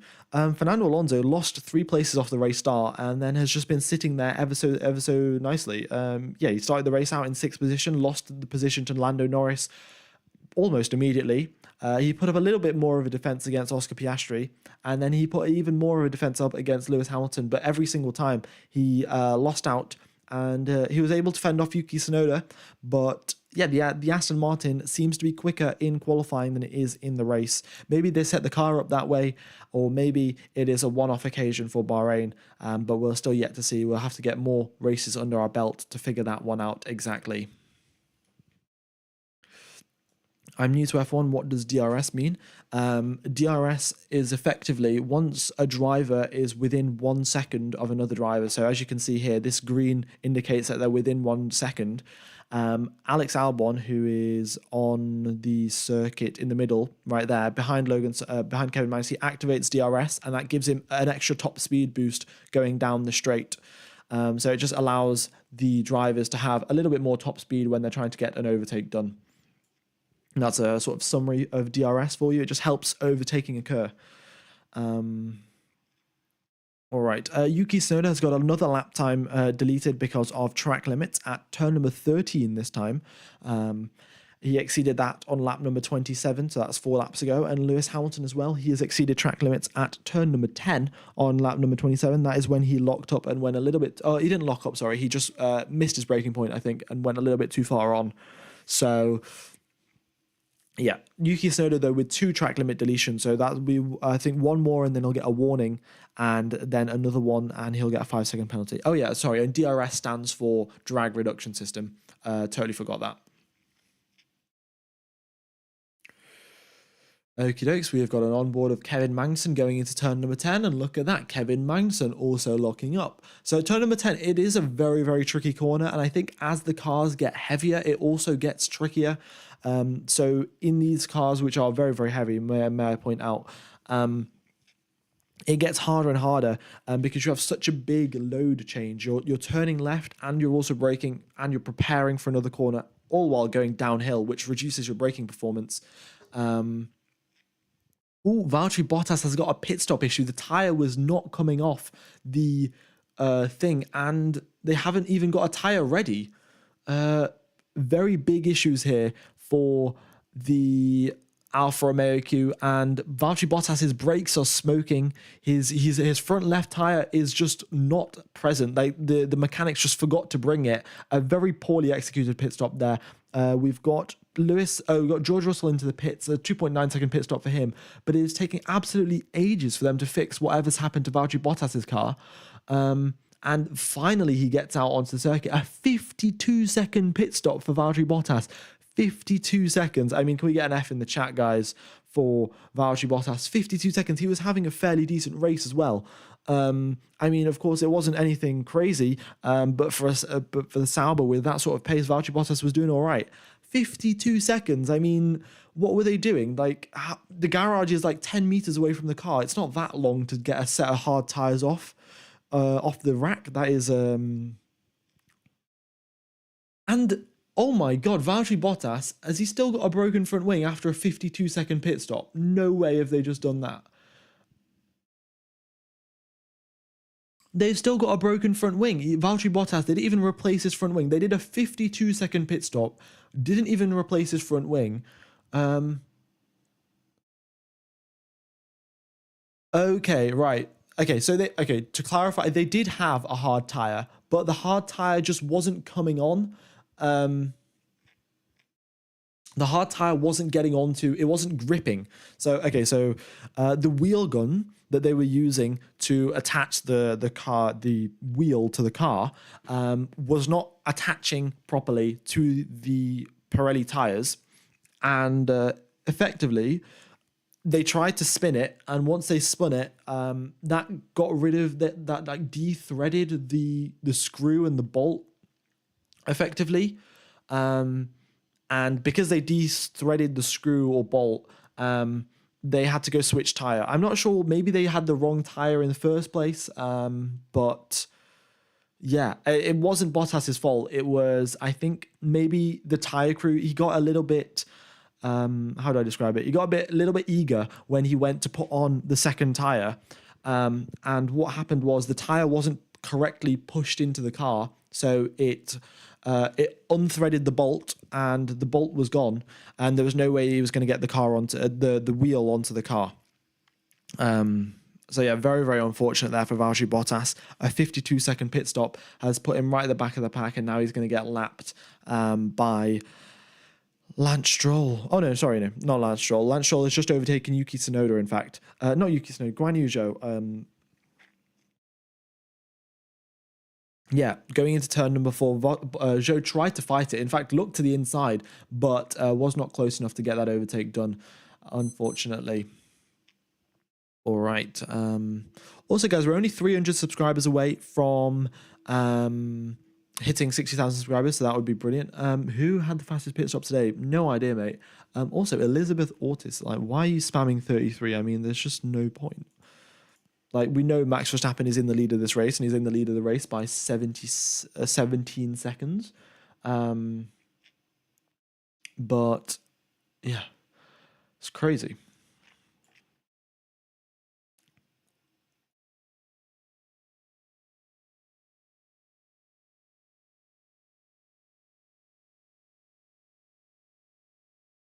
I'm just having a quick drink of water, and I'll be back in about 10 seconds.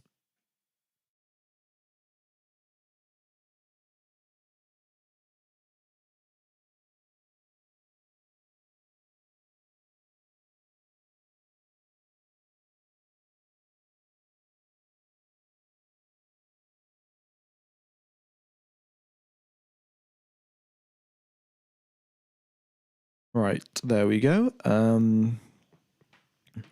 All right, yeah, Max Verstappen does need to be nerfed. Is this interval much usual? Well, depends how long you've been watching Formula One for. If you've only been watching for the past year, yeah, pretty usual. But apart from that, no. Yeah, Max could, Max, he's got so much of a lead. He could come into the pits and then have a nice drink of some, just have some water. He could have a Red Bull, in fact. Max could come into the pit lane, take off his helmet, have a drink of water, go back out onto the circuit, and still win this race. It is absolutely crazy. Oh, look at that. We got 2023 likes. If we could get one more, that'd be 2024 likes. We skipped past it. Fair enough. Yeah, and disliking does not give negative likes for you. So, just an FYI before anyone goes trying to hit 2024. Right, there we go. I guess increasing the like target again. Crazy. All right, we've got a couple more drivers coming into the pits here. Oscar Piastri and Charles Leclerc coming out of the pits now, and we've got Yuki Tsunoda coming into the pits. Fairly quick pit stops here, and Oscar Piastri, does he get out ahead of Lewis Hamilton? No, he doesn't. Well, he did barely, but Hamilton got a much better exit out of turn number 1. So Oscar Piastri has unfortunately lost that place. He's in 9th. But Hamilton started out the race in 9th position, is now in 8th, a 1 position overall gain. And Oscar Piastri started out in 8th, and he's now in 9th. So those two drivers have swapped around. We'll just have to wait and see if they can swap back. But the gap has extended quite massively there. Oscar Piastri, 2.4 seconds. So it seems like he made a bit of a mistake than Lewis Hamilton. Yeah, seems like a bit of a mistake there, sorry. 2.7k viewers. Yeah, I know, it's crazy. All right, Carlos Sainz coming into the pits now. There we go. 3.5 seconds he was behind Sergio Perez when he came into the pit. So we'll wait and see how that strategy works out for him. Max Verstappen has done 18 laps on those hard tyres, and his pace has degraded by 0.9 of a second compared to his first lap. So yeah, his pace, as we said, the Red Bull obviously it doesn't have no tyre degradation, but it is significantly less than everything else. Open your captions, please. I don't know how to open your captions. Yeah, unfortunately. I'll look into that though for the next stream. Ooh, Lando Norris, fastest lap of the race, so 134.4. And he's been trying to catch up here to Fernando Alonso, and Fernando Alonso has been trying to catch up to Charles Leclerc. Leclerc, who's been having basically a dreadful day today with massive amounts of locking up, is now under threat from Fernando Alonso and soon to be under threat from Lando Norris as well. It's a three-way battle for fifth position here. Charles Leclerc leading the way in fifth place. Then we've got Fernando Alonso applying some pressure and Lando Norris as well. If you remember back to the start of this race, Fernando Alonso got so easily overtaken by Lando Norris. It was such a breeze for Norris to get past him. So we'll wait and see if that is once again replicated. Here they are going into turn number 10. Lando Norris right on the tail of Fernando Alonso, not even a car length between them. And Norris gets a slightly bad exit coming out at turn number 10, but he does have DRS. Fernando Alonso does not have DRS. Alonso, is he trying to defend it? Alonso doesn't even try to defend it, doesn't even look to the inside. And he loses the position there to Lando Norris. We'll wait and see if he can re-overtake him down the next straight. But yeah, Sergio Perez coming out of the pits now, a 2.4 second pit stop for, oh no, sorry. It was a 2.4 second pit stop, I think, for Sergio Perez. 2.7, apologies. And how close is the gap between Sergio Perez and Carlos Sainz? When Sainz came into the pits, the gap was 3.4 seconds. As Sergio Perez comes out of the pits, the gap is 1.7 seconds. So Sainz did pull off a successful undercut, but the undercut wasn't big enough, and there's still a 1.7 second gap between Sainz and Perez. We'll just have to wait and see how that works out for them. And yeah. Fight for P2 is already shaping up. Yeah, we'll wait and see if Sainz can overtake Perez. But yeah. Oh, look at this. Charles Leclerc with the fastest lap of the race. So previously it was Lando Norris who was like, I'm going to push now and set a fast lap. But now it's Lando Norris who's done that.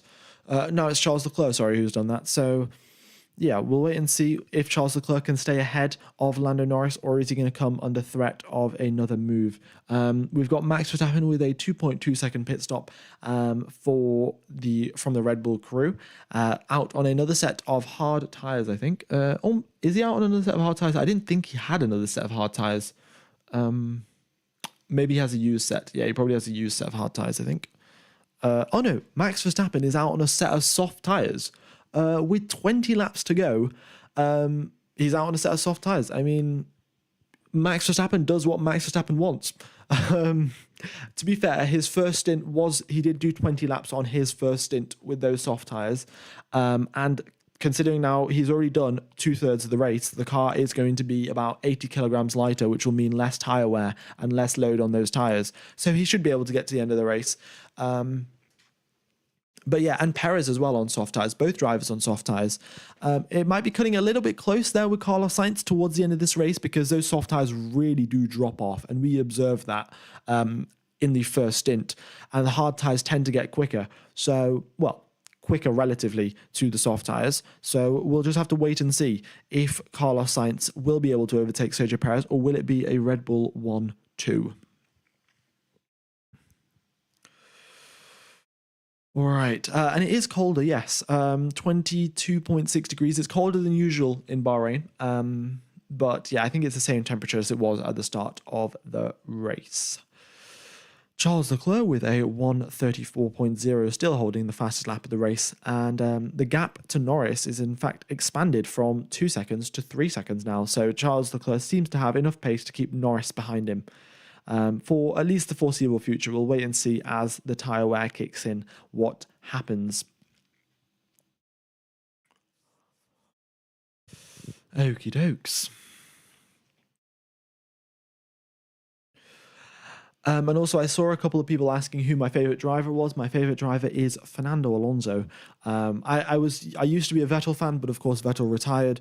So yeah, now I'm a Fernando Alonso fan. But I'm probably quite neutral, actually. I'm a lot more neutral than I was when Vettel was still in the sport, because I would definitely side on Vettel's, be a little bit biased towards Vettel. But yeah, now he's no longer in the sport. I'm a bit more of a neutral commentator, which I guess is good. All right. We've got an awful lot more track limit deletions. Piastri has got his track limits 2 times, in fact. Oh no, just 1 time. Sorry, Piastri exceeded track limits at turn number 14 on the previous lap, so that's why he's got his lap time deleted.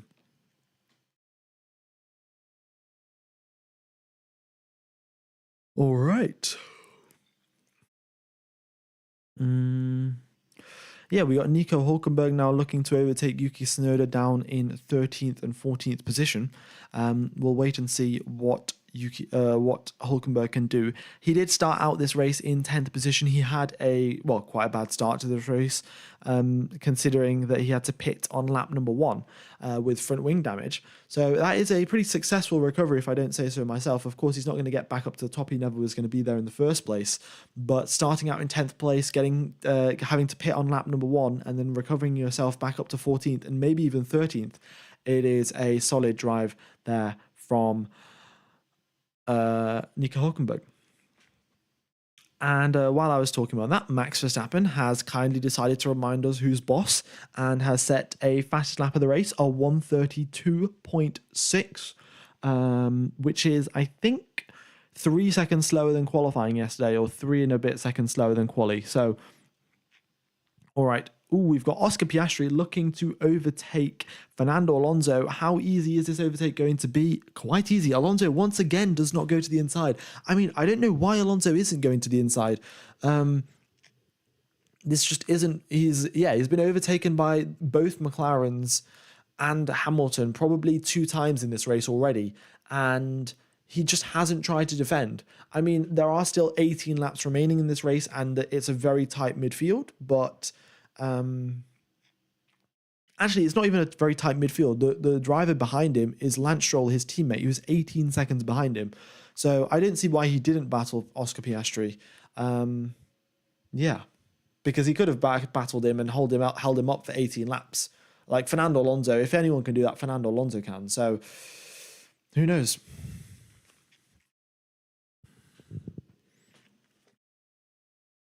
Yeah, maybe Max is going to destroy those softs.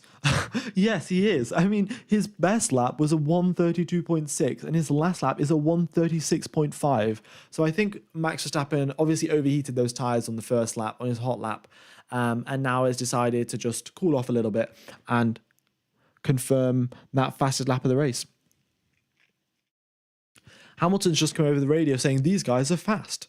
So he's a little bit surprised that the McLarens are so quick, and he's obviously trying to push to try and catch up to Lando Norris, but to no avail, unfortunately. To no avail. Also, I would like to comment, Charles Leclerc, he did have a very bad start to this race, quite a lot of locking up, but over the course of the previous 4 laps, he has gained 1.6 seconds on George Russell, and the gap now is down to 1.2 seconds. So if he continues at this rate, we could see a Red Bull 1-2 and a Ferrari 3-4.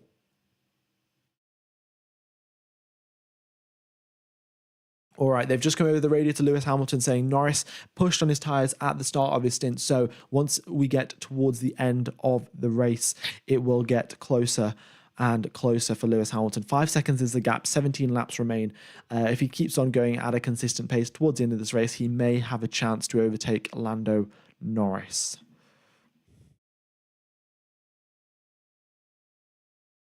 All right, current gap is less than 1 second for Charles Leclerc. Leclerc seems to have figured out what was going wrong with his car. Maybe the mechanics have told him to turn off a sensor or change some setting or something. But the car seems very much under Charles Leclerc now, and he seems to have control of it. And here he goes now down the main straight. Does he have DRS on George Russell? Not on this occasion. Very unfortunately, misses out on the DRS detection point. And one more lap passes when Charles Leclerc hasn't got DRS on George Russell. Saying that, though, going down the straight, so slipstream helps him out a little bit. And as he makes his way through turn number 1, he should get the detection point. And there you go. He's got DRS. And we've got someone coming into the pits. That is Fernando Alonso. 26 laps he did on those hard tyres. Oh, interesting strategy. Okay, so Fernando Alonso, he is going to come out on a set of soft tyres, I presume. And he's going to try and attack the drivers ahead of him. It's going to be a bit of a tall order, but we'll wait and see how much he can catch up Well, he's not coming out on softs because he's coming out on hards. I didn't know exactly why you would do that because there's only 16 laps left. But I guess if they didn't have a fresh set of softs, hards are probably the best option. So there you go. And also, very unfortunately, Alpine in 17th and 18th place. And the only two drivers behind them are Valtteri Bottas, who had a 52-second pit stop, and Logan Sargent, who spent about a minute on the edge of the circuit after he locked up. So, yeah, two drivers who are having very unfortunate circumstances, maybe due to themselves or maybe due to their own mistakes or maybe due to their team's mistakes. But apart from that, the Alpine duo are at the back of the pack. And the same can be said for Nico Hülkenberg having an incident on lap number one. And if he's behind the Alpines, I guess that's fair enough. So, yeah, and he's done one extra pit stop than everyone else. So, yeah, the Alpines are struggling. They are definitely struggling a lot. 15 horsepower down compared to everyone else. The car is too heavy. They had to get rid of, the 200 grams of paint that was on the car in an effort to reduce weight. So, yeah, their car's too heavy. They have got not enough power, and it seems like it's going to be a very long season of slowly rebuilding that car up for Esteban Ocon, Pierre Gasly, and the Enstone group. Charles Leclerc is gaining. All right. He has got DRS, and he is within 0.7 of a second now. So here he goes through turn number 8, and this is the corner now. He's approaching turn number 10, where he's been having so many issues. Is he able to fix these issues? Is he able to go through into turn number 10 with some confidence and stay on the back of George Russell? Yes, he is. I can confirm no lockup whatsoever from Charles Leclerc. Gets a brilliant exit out of that corner, and DRS is helping him along, and he is gaining on that Mercedes as we speak. And he's now going up the hill towards turn number 12. There's a DRS detection point up there, and soon enough we may see an overtake from Charles Leclerc. Right. Here he goes. And 9/10 is the gap coming towards the final corner. What is his engine mode at? Is he deploying all of his battery? We are still yet to wait and see. He activates that DRS onto the main straight now. He is gaining, but 0.8 back at the start of the main straight. It's a little bit too far back to get a move done, but maybe, here he goes, looks to the inside, tries to get George Russell looking in his mirrors, and unfortunately Leclerc goes a little bit deep here, so I don't think he's going to be able to get a move done into turn number 4. Sainz has just come over the radio. Sainz has just come over the radio asking, when do you expect the hard tyres to be quicker than the softs?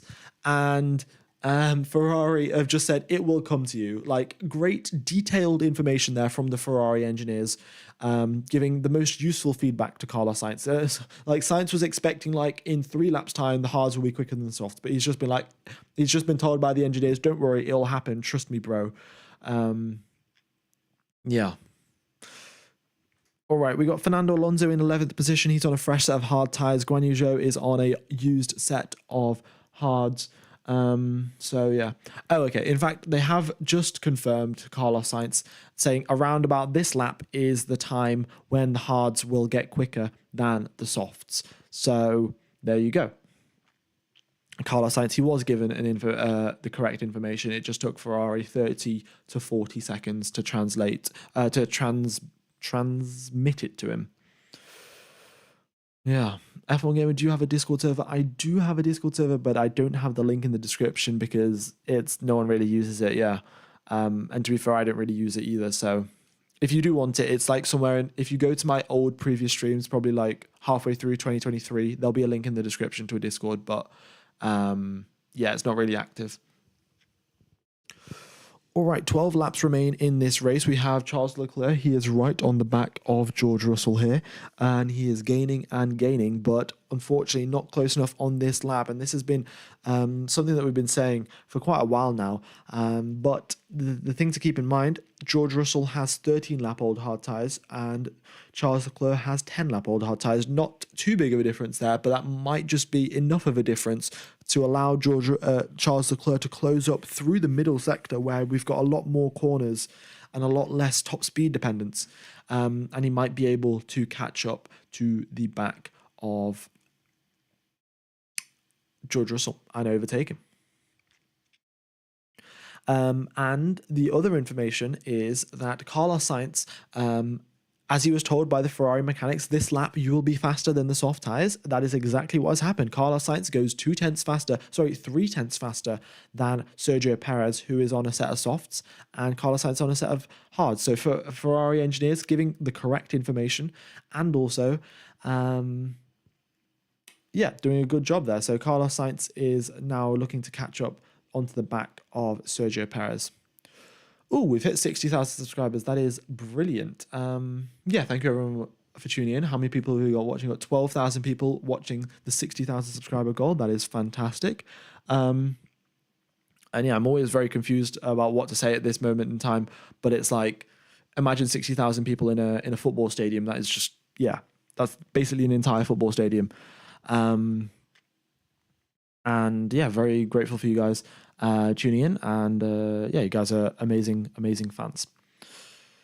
Right, let's get back to the race. So Charles Leclerc, 0.5 of a second behind George Russell, and he is getting so close. Every single lap he is getting closer, and he is using so much of the track limits. He's going even past the curbs here, trying to get every single inch of performance that he can. And now going towards turn number 10 again. Once again, nails that braking. Russell locks up, and he goes wide, and Leclerc down on the inside. Leclerc's going to be furious if he doesn't get this overtake done. Russell has a very big mistake under pressure, looking in his mirrors, and Charles Leclerc breezes past him. And that's just Charles Leclerc, so much pressure over the past 5-6 laps now. He's just been trying to overtake Russell. Russell's been looking in his mirrors, making sure, and there's a tiny little slip up there from George Russell, and that has cost him the position. We'll wait and see if Russell can re-overtake Charles Leclerc, but as it looks right now, Charles Leclerc has got that fourth place, and it is a Red Bull 1-2, Charles Sainz and Leclerc in 3 and 4, so a Ferrari 3-4. But I would just like to point out, Charles Leclerc just basically forced George Russell into a mistake that he was making maybe 40 laps ago. Leclerc was locking up basically every single lap going into turn number 10, and Russell has now made that exact same mistake, which has allowed Charles Leclerc to get past. Very nice and cyclical. All right. Also, we're 16. Oh, no, not 16. 26. No, 16. Yeah, we're 16 likes and in fact 11 likes away from the like target. So if you guys haven't hit the like button, that would be fantastic. Hopefully we can hit 2,500 likes. I think one of the highest, I don't know what the highest number of likes I've got actually on a live stream, but this is getting pretty close, and we've also hit 60k. So I'd say it's a pretty successful day today. Even though we have Max Verstappen leading the race by 17 seconds. All right, and look at that. George Russell has been dropped out of DRS range immediately. So no sort of chance there for George Russell now to catch up to the back of Charles Leclerc.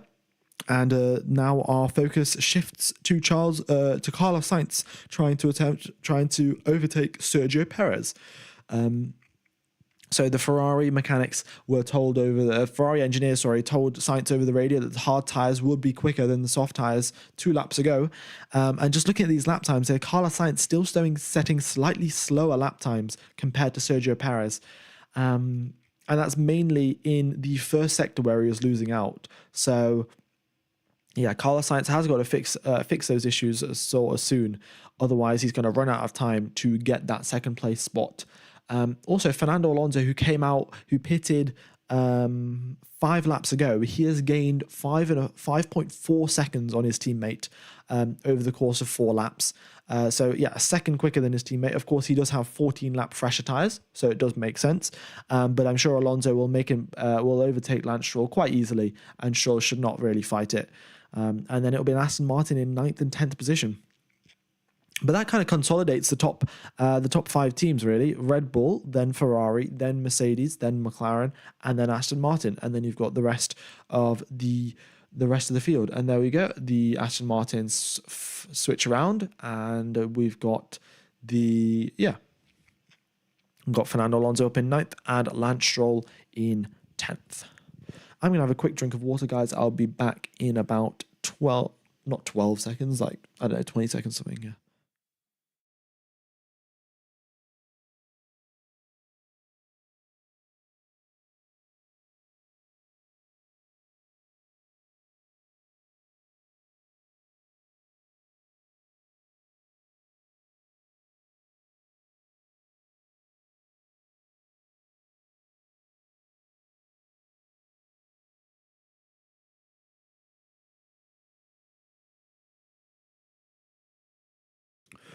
Right, we've got a couple more track limit deletions over the past couple of laps. Now the drivers on used tyres slipping up, making a little bit more mistakes. We've got Gasly with a track limits extension, Russell with one, Verstappen with one, Hamilton with one, and Albon with one.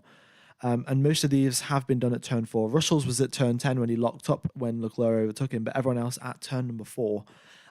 So yeah, turn number 4, a little bit of a tricky corner for track limits. Of course, back in, I think it was 2021 or something ridiculous. Yeah, maybe 2021. We saw that Verstappen had exceeded track limits like 24 times or something, or Hamilton had done that. And after that, they obviously started checking, and now we're getting a lot less track limit extensions. But turn number 4 is one of the hardest corners to stay within track limits because you can gain so much time by going just a little bit wider there.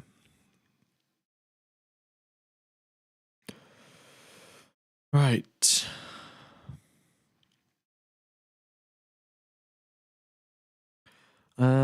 Let's see. Is Carlos Sainz catching up? Unfortunately not. The pace is just not coming to him. He's got 8 more laps left, so that's more than enough time to close a 4-second gap. But those soft tyres, Sergio Perez, we know that he's very good on his tyres and he's very, very slow. His tyre degradation is very good. He doesn't wear out his tyres too quickly. So it might be a bit of a tall order there for Carlos Sainz to catch up. But do let me know who your driver of the day is. Who do you think has performed one of the best out of everyone here? Guan Yu Zhou, he started the race in 17th, up into 11th. Admittedly, there were 3 drivers ahead of him who did have incidents. But yeah, I would say that's a pretty successful job there from Guan Yu Zhou, up into 11th position. I don't know about driver of the day, though.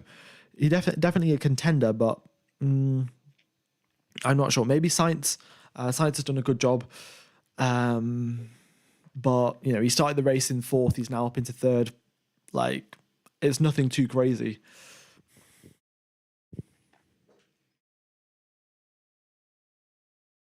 Who knows?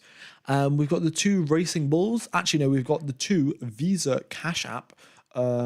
Visa Cash App Racing team or Racing Bulls team or something like that. Anyway, both of those 2 drivers in 13th and 14th might be battling away amongst themselves, or they might also try and attack Kevin Magnussen there. Yeah. Also, guys, if you are interested in watching F1 live, like if you enjoyed this coverage and would want like actual like fully professional stuff with telemetry and all of the onboards and the helmet cams and all of that stuff, then F1 TV Pro, the link is in the description. 15% off for the entire year. The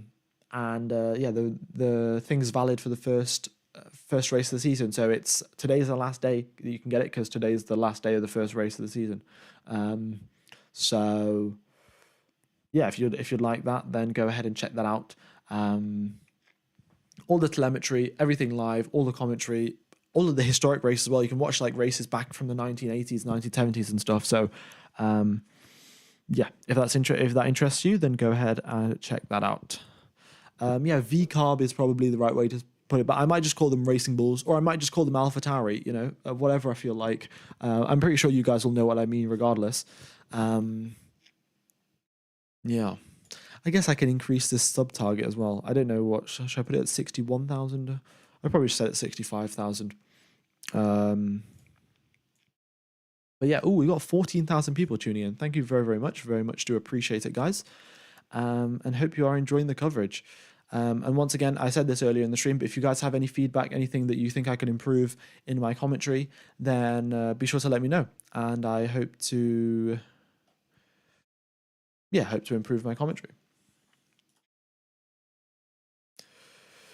Okie dokes.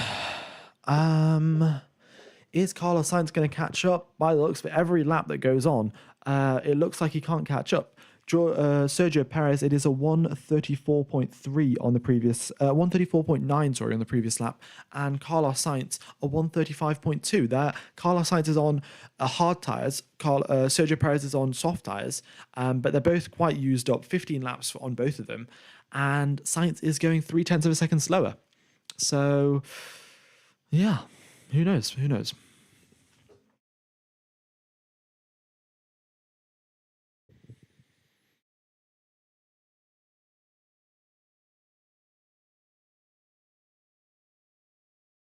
Right. What else is going on the circuit?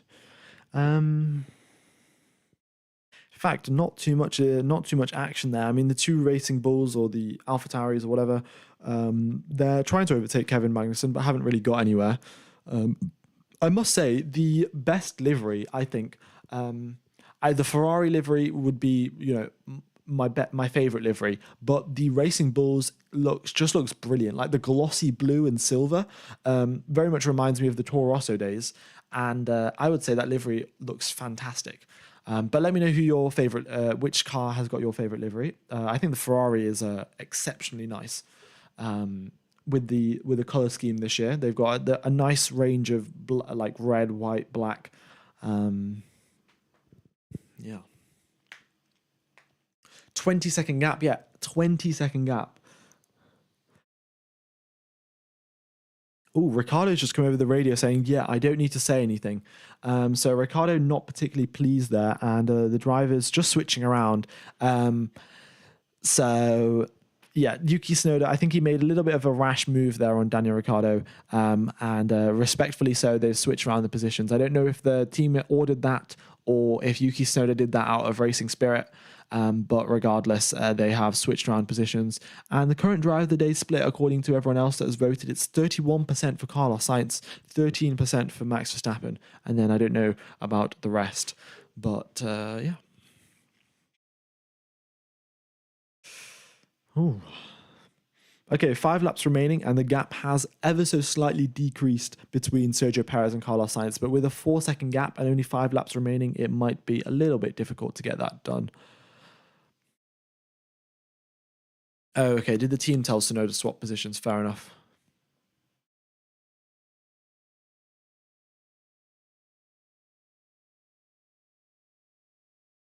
Yeah, now after they did their little swapping maneuver, they're off the back of Kevin Magnussen. Actually, no, they're off the back of Kevin Magnussen because they've just been lapped by Max Verstappen. So, yeah, they need to, once Kevin Magnussen gets lapped as well, then they'll move out the way. Ooh, let's have a listen to this. So, oh, so they told them to swap around, and Sonoda's just come over the radio saying, "Yeah, thanks, guys, I appreciate it." So a little bit of sarcasm there from Yuki Tsunoda. Um, I mean, they're not really in the points. They're being, I would say, slightly. Of course, these are racing drivers. They've won every single category before they've got here, so they definitely don't like swapping positions. But yeah, they're in 13th place. There's no real benefit to switch to finishing higher up above your teammate when you're not even in the points. So yeah, I guess it's sort of just a pride thing, really. And considering that these guys are the fastest drivers in the world and they've done a whole lot of racing to get here, I guess that's sort of justified.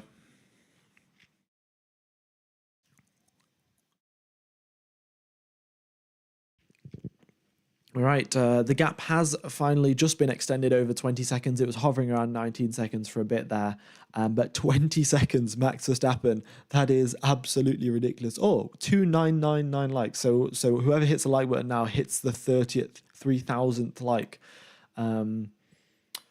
Yeah, brilliant.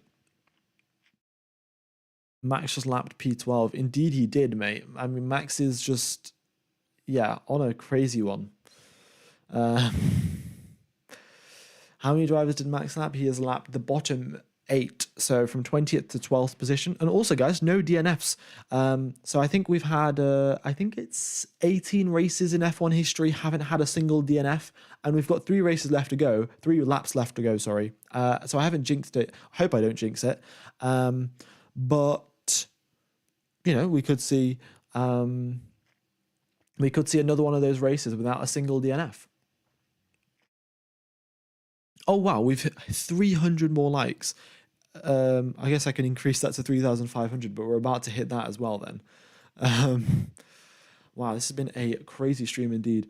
Sonoda's just come over the radio saying he's not fast at all, and the engineers have just said we're looking at it now. A DNF is a did not finish. So the drivers, they don't finish the race. But as of now, everyone's still driving around. So no one, so it looks like everyone's going to finish.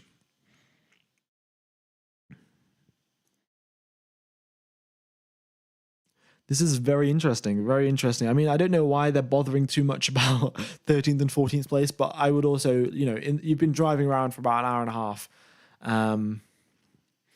Yeah. You'd expect that you at least get to keep the position that you were rightfully in, but they've switched it around. So,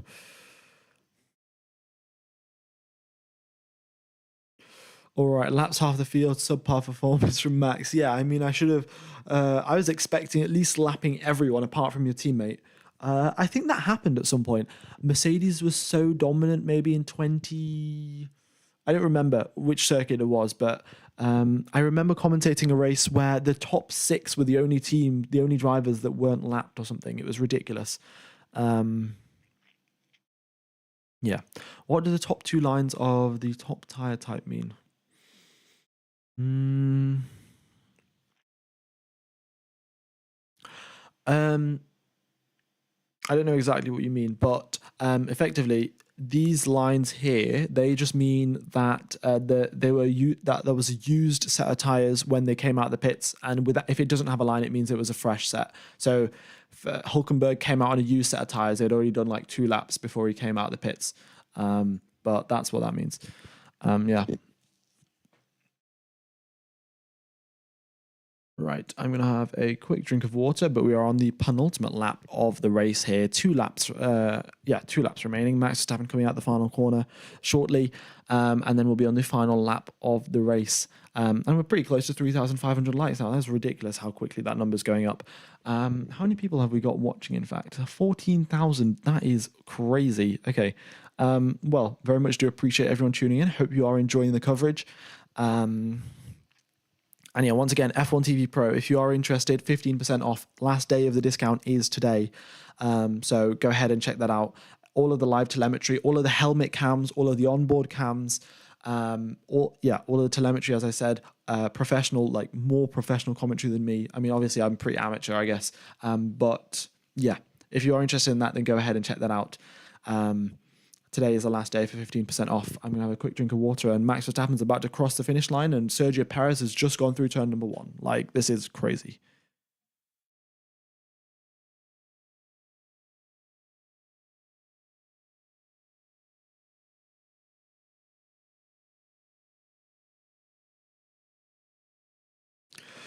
Oh, wow. We just crashed. We just crossed 35,000 likes. Well, it is the last lap of the race, but we'll just stick it to 4,000. Why not? Right, here comes then Max Verstappen coming through turn number 12 and 13. What a drive it has been from Max Verstappen. He has done, well, he's dominated the race from the front, did not let Charles Leclerc get ahead of him. Within 2 laps, he had pulled a 1-second gap. Within 57 laps, he has pulled a 22-second gap to his closest competition, which is his teammate, and a 50-second gap to the Ferrari behind him. Oh, no, sorry.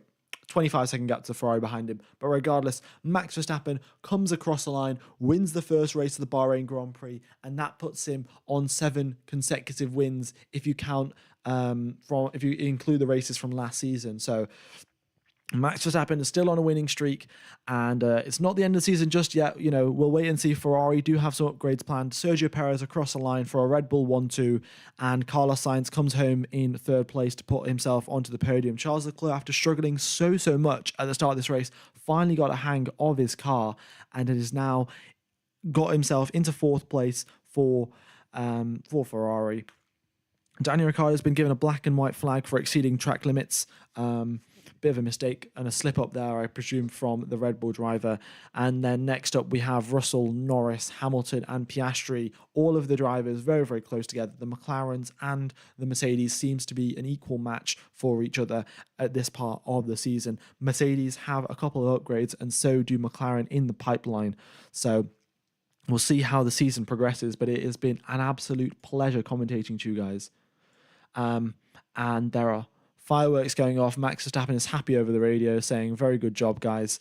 And also, if everyone's here, can we get a do Max Verstappen? Like we should. I mean, he's won by 22 seconds. You got to admit he's done a good drive at least.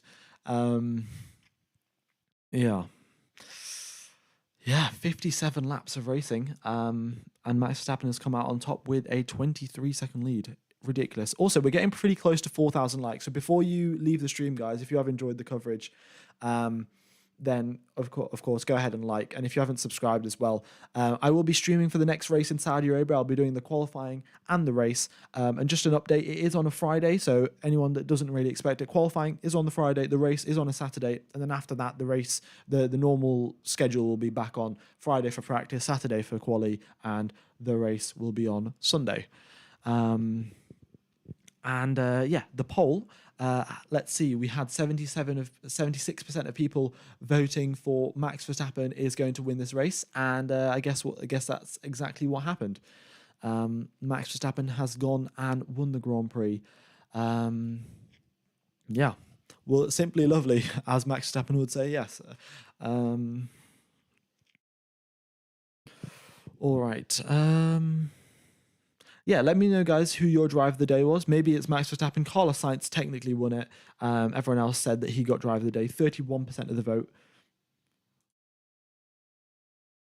And Sainz has just come over the radio saying it's good for Ferrari. Good job. Good drive. And I would like to point out, Sainz was only 2.5 seconds behind Sergio Perez. Wasn't that big of a gap between Perez and Carlos Sainz. Oh, Green Tea has donated. Oh, thank you very, very much for the donation of 20,000 IDR. I don't know. In fact, don't even know what currency that is. It's probably a bit bad from me. But very much do appreciate the donation. And yeah, it's donations like these that have meant I can stream and have a good microphone and have a good laptop and stuff like that. So thank you very, very much, Green Tea IDR. Just green tea, actually. Very much do appreciate the donation, and very grateful to have such great fans like you. And yeah, obviously you don't have to donate to be a great fan. Just like to point that out. Indonesian repeats. Very nice, very nice. Thank you very much. So, just to summarize, I guess the big winners from today's Grand Prix, Max Verstappen, Sergio Perez, showing that he can actually get a podium as well. Then Carlos Sainz in third place. A good job for Ferrari. They know that they're the second fastest team. They've consolidated that fact. Their race pace is much improved than it was last year. Mercedes, good. I mean, yeah, they've had a good winter, but they're still obviously not winning races or anything like that. And then McLaren as well. They've got some upgrades planned up, but this is the thing. McLaren, they have upgrades planned, but the Chinese Grand Prix is a sprint race, and the Miami Grand Prix is also a sprint race. Both of them sprint races, round number 5 and round number 6. So McLaren, they have their upgrades ready for the 19th of April, but you can't with when you have a sprint weekend, it's only one practice session, so you can't test out an entire upgrade package in one practice session, which means that they're going to have to delay their upgrade package from the 19th of April all the way to the 19th of May. So that's an entire month of delaying an upgrade package for the McLarens, which is really unfortunate. Yeah. Ooh, Danish Daryl has also donated 10,000 IDR, Indonesian rupees. Thank you very, very much, Danish Daryl. Yeah, very much do appreciate it, buddy. Thank you very much. I think that's been about it, really. Hope you guys have enjoyed the coverage. And once again, if you are interested in F1 TV Pro, then I also get a percent of the revenue from that. So if you guys do want to help out the channel and also get something for yourself, F1 TV Pro is the way to go. And of course, then you can watch F1 as well. But I think that's been it from me. We've got 6,000 people tuned in. Thank you everyone for tuning in. And we've got the next Saudi Arabian race in next week's time. So in 6 days' time, I'll be back on air commentating for the qualifying and then the race, of course, in 1 week's time. And not too much else, really. I think the last thing to say is have a wonderful morning, day, afternoon, evening, or night, depending on where you are in the world. And it's been a pleasure commentating to you guys. I'm going to end the stream. It will take you over to next week's stream. Just go ahead and press the like button and the reminder button so you don't miss it. And that's it from me. It's been a pleasure commentating to you guys, and I will see you in 1 week's time. Very much do appreciate everyone and all of the lovely messages that I've got in the chat and the donations as well. Thank you, and bye-bye, and cheers, fellas.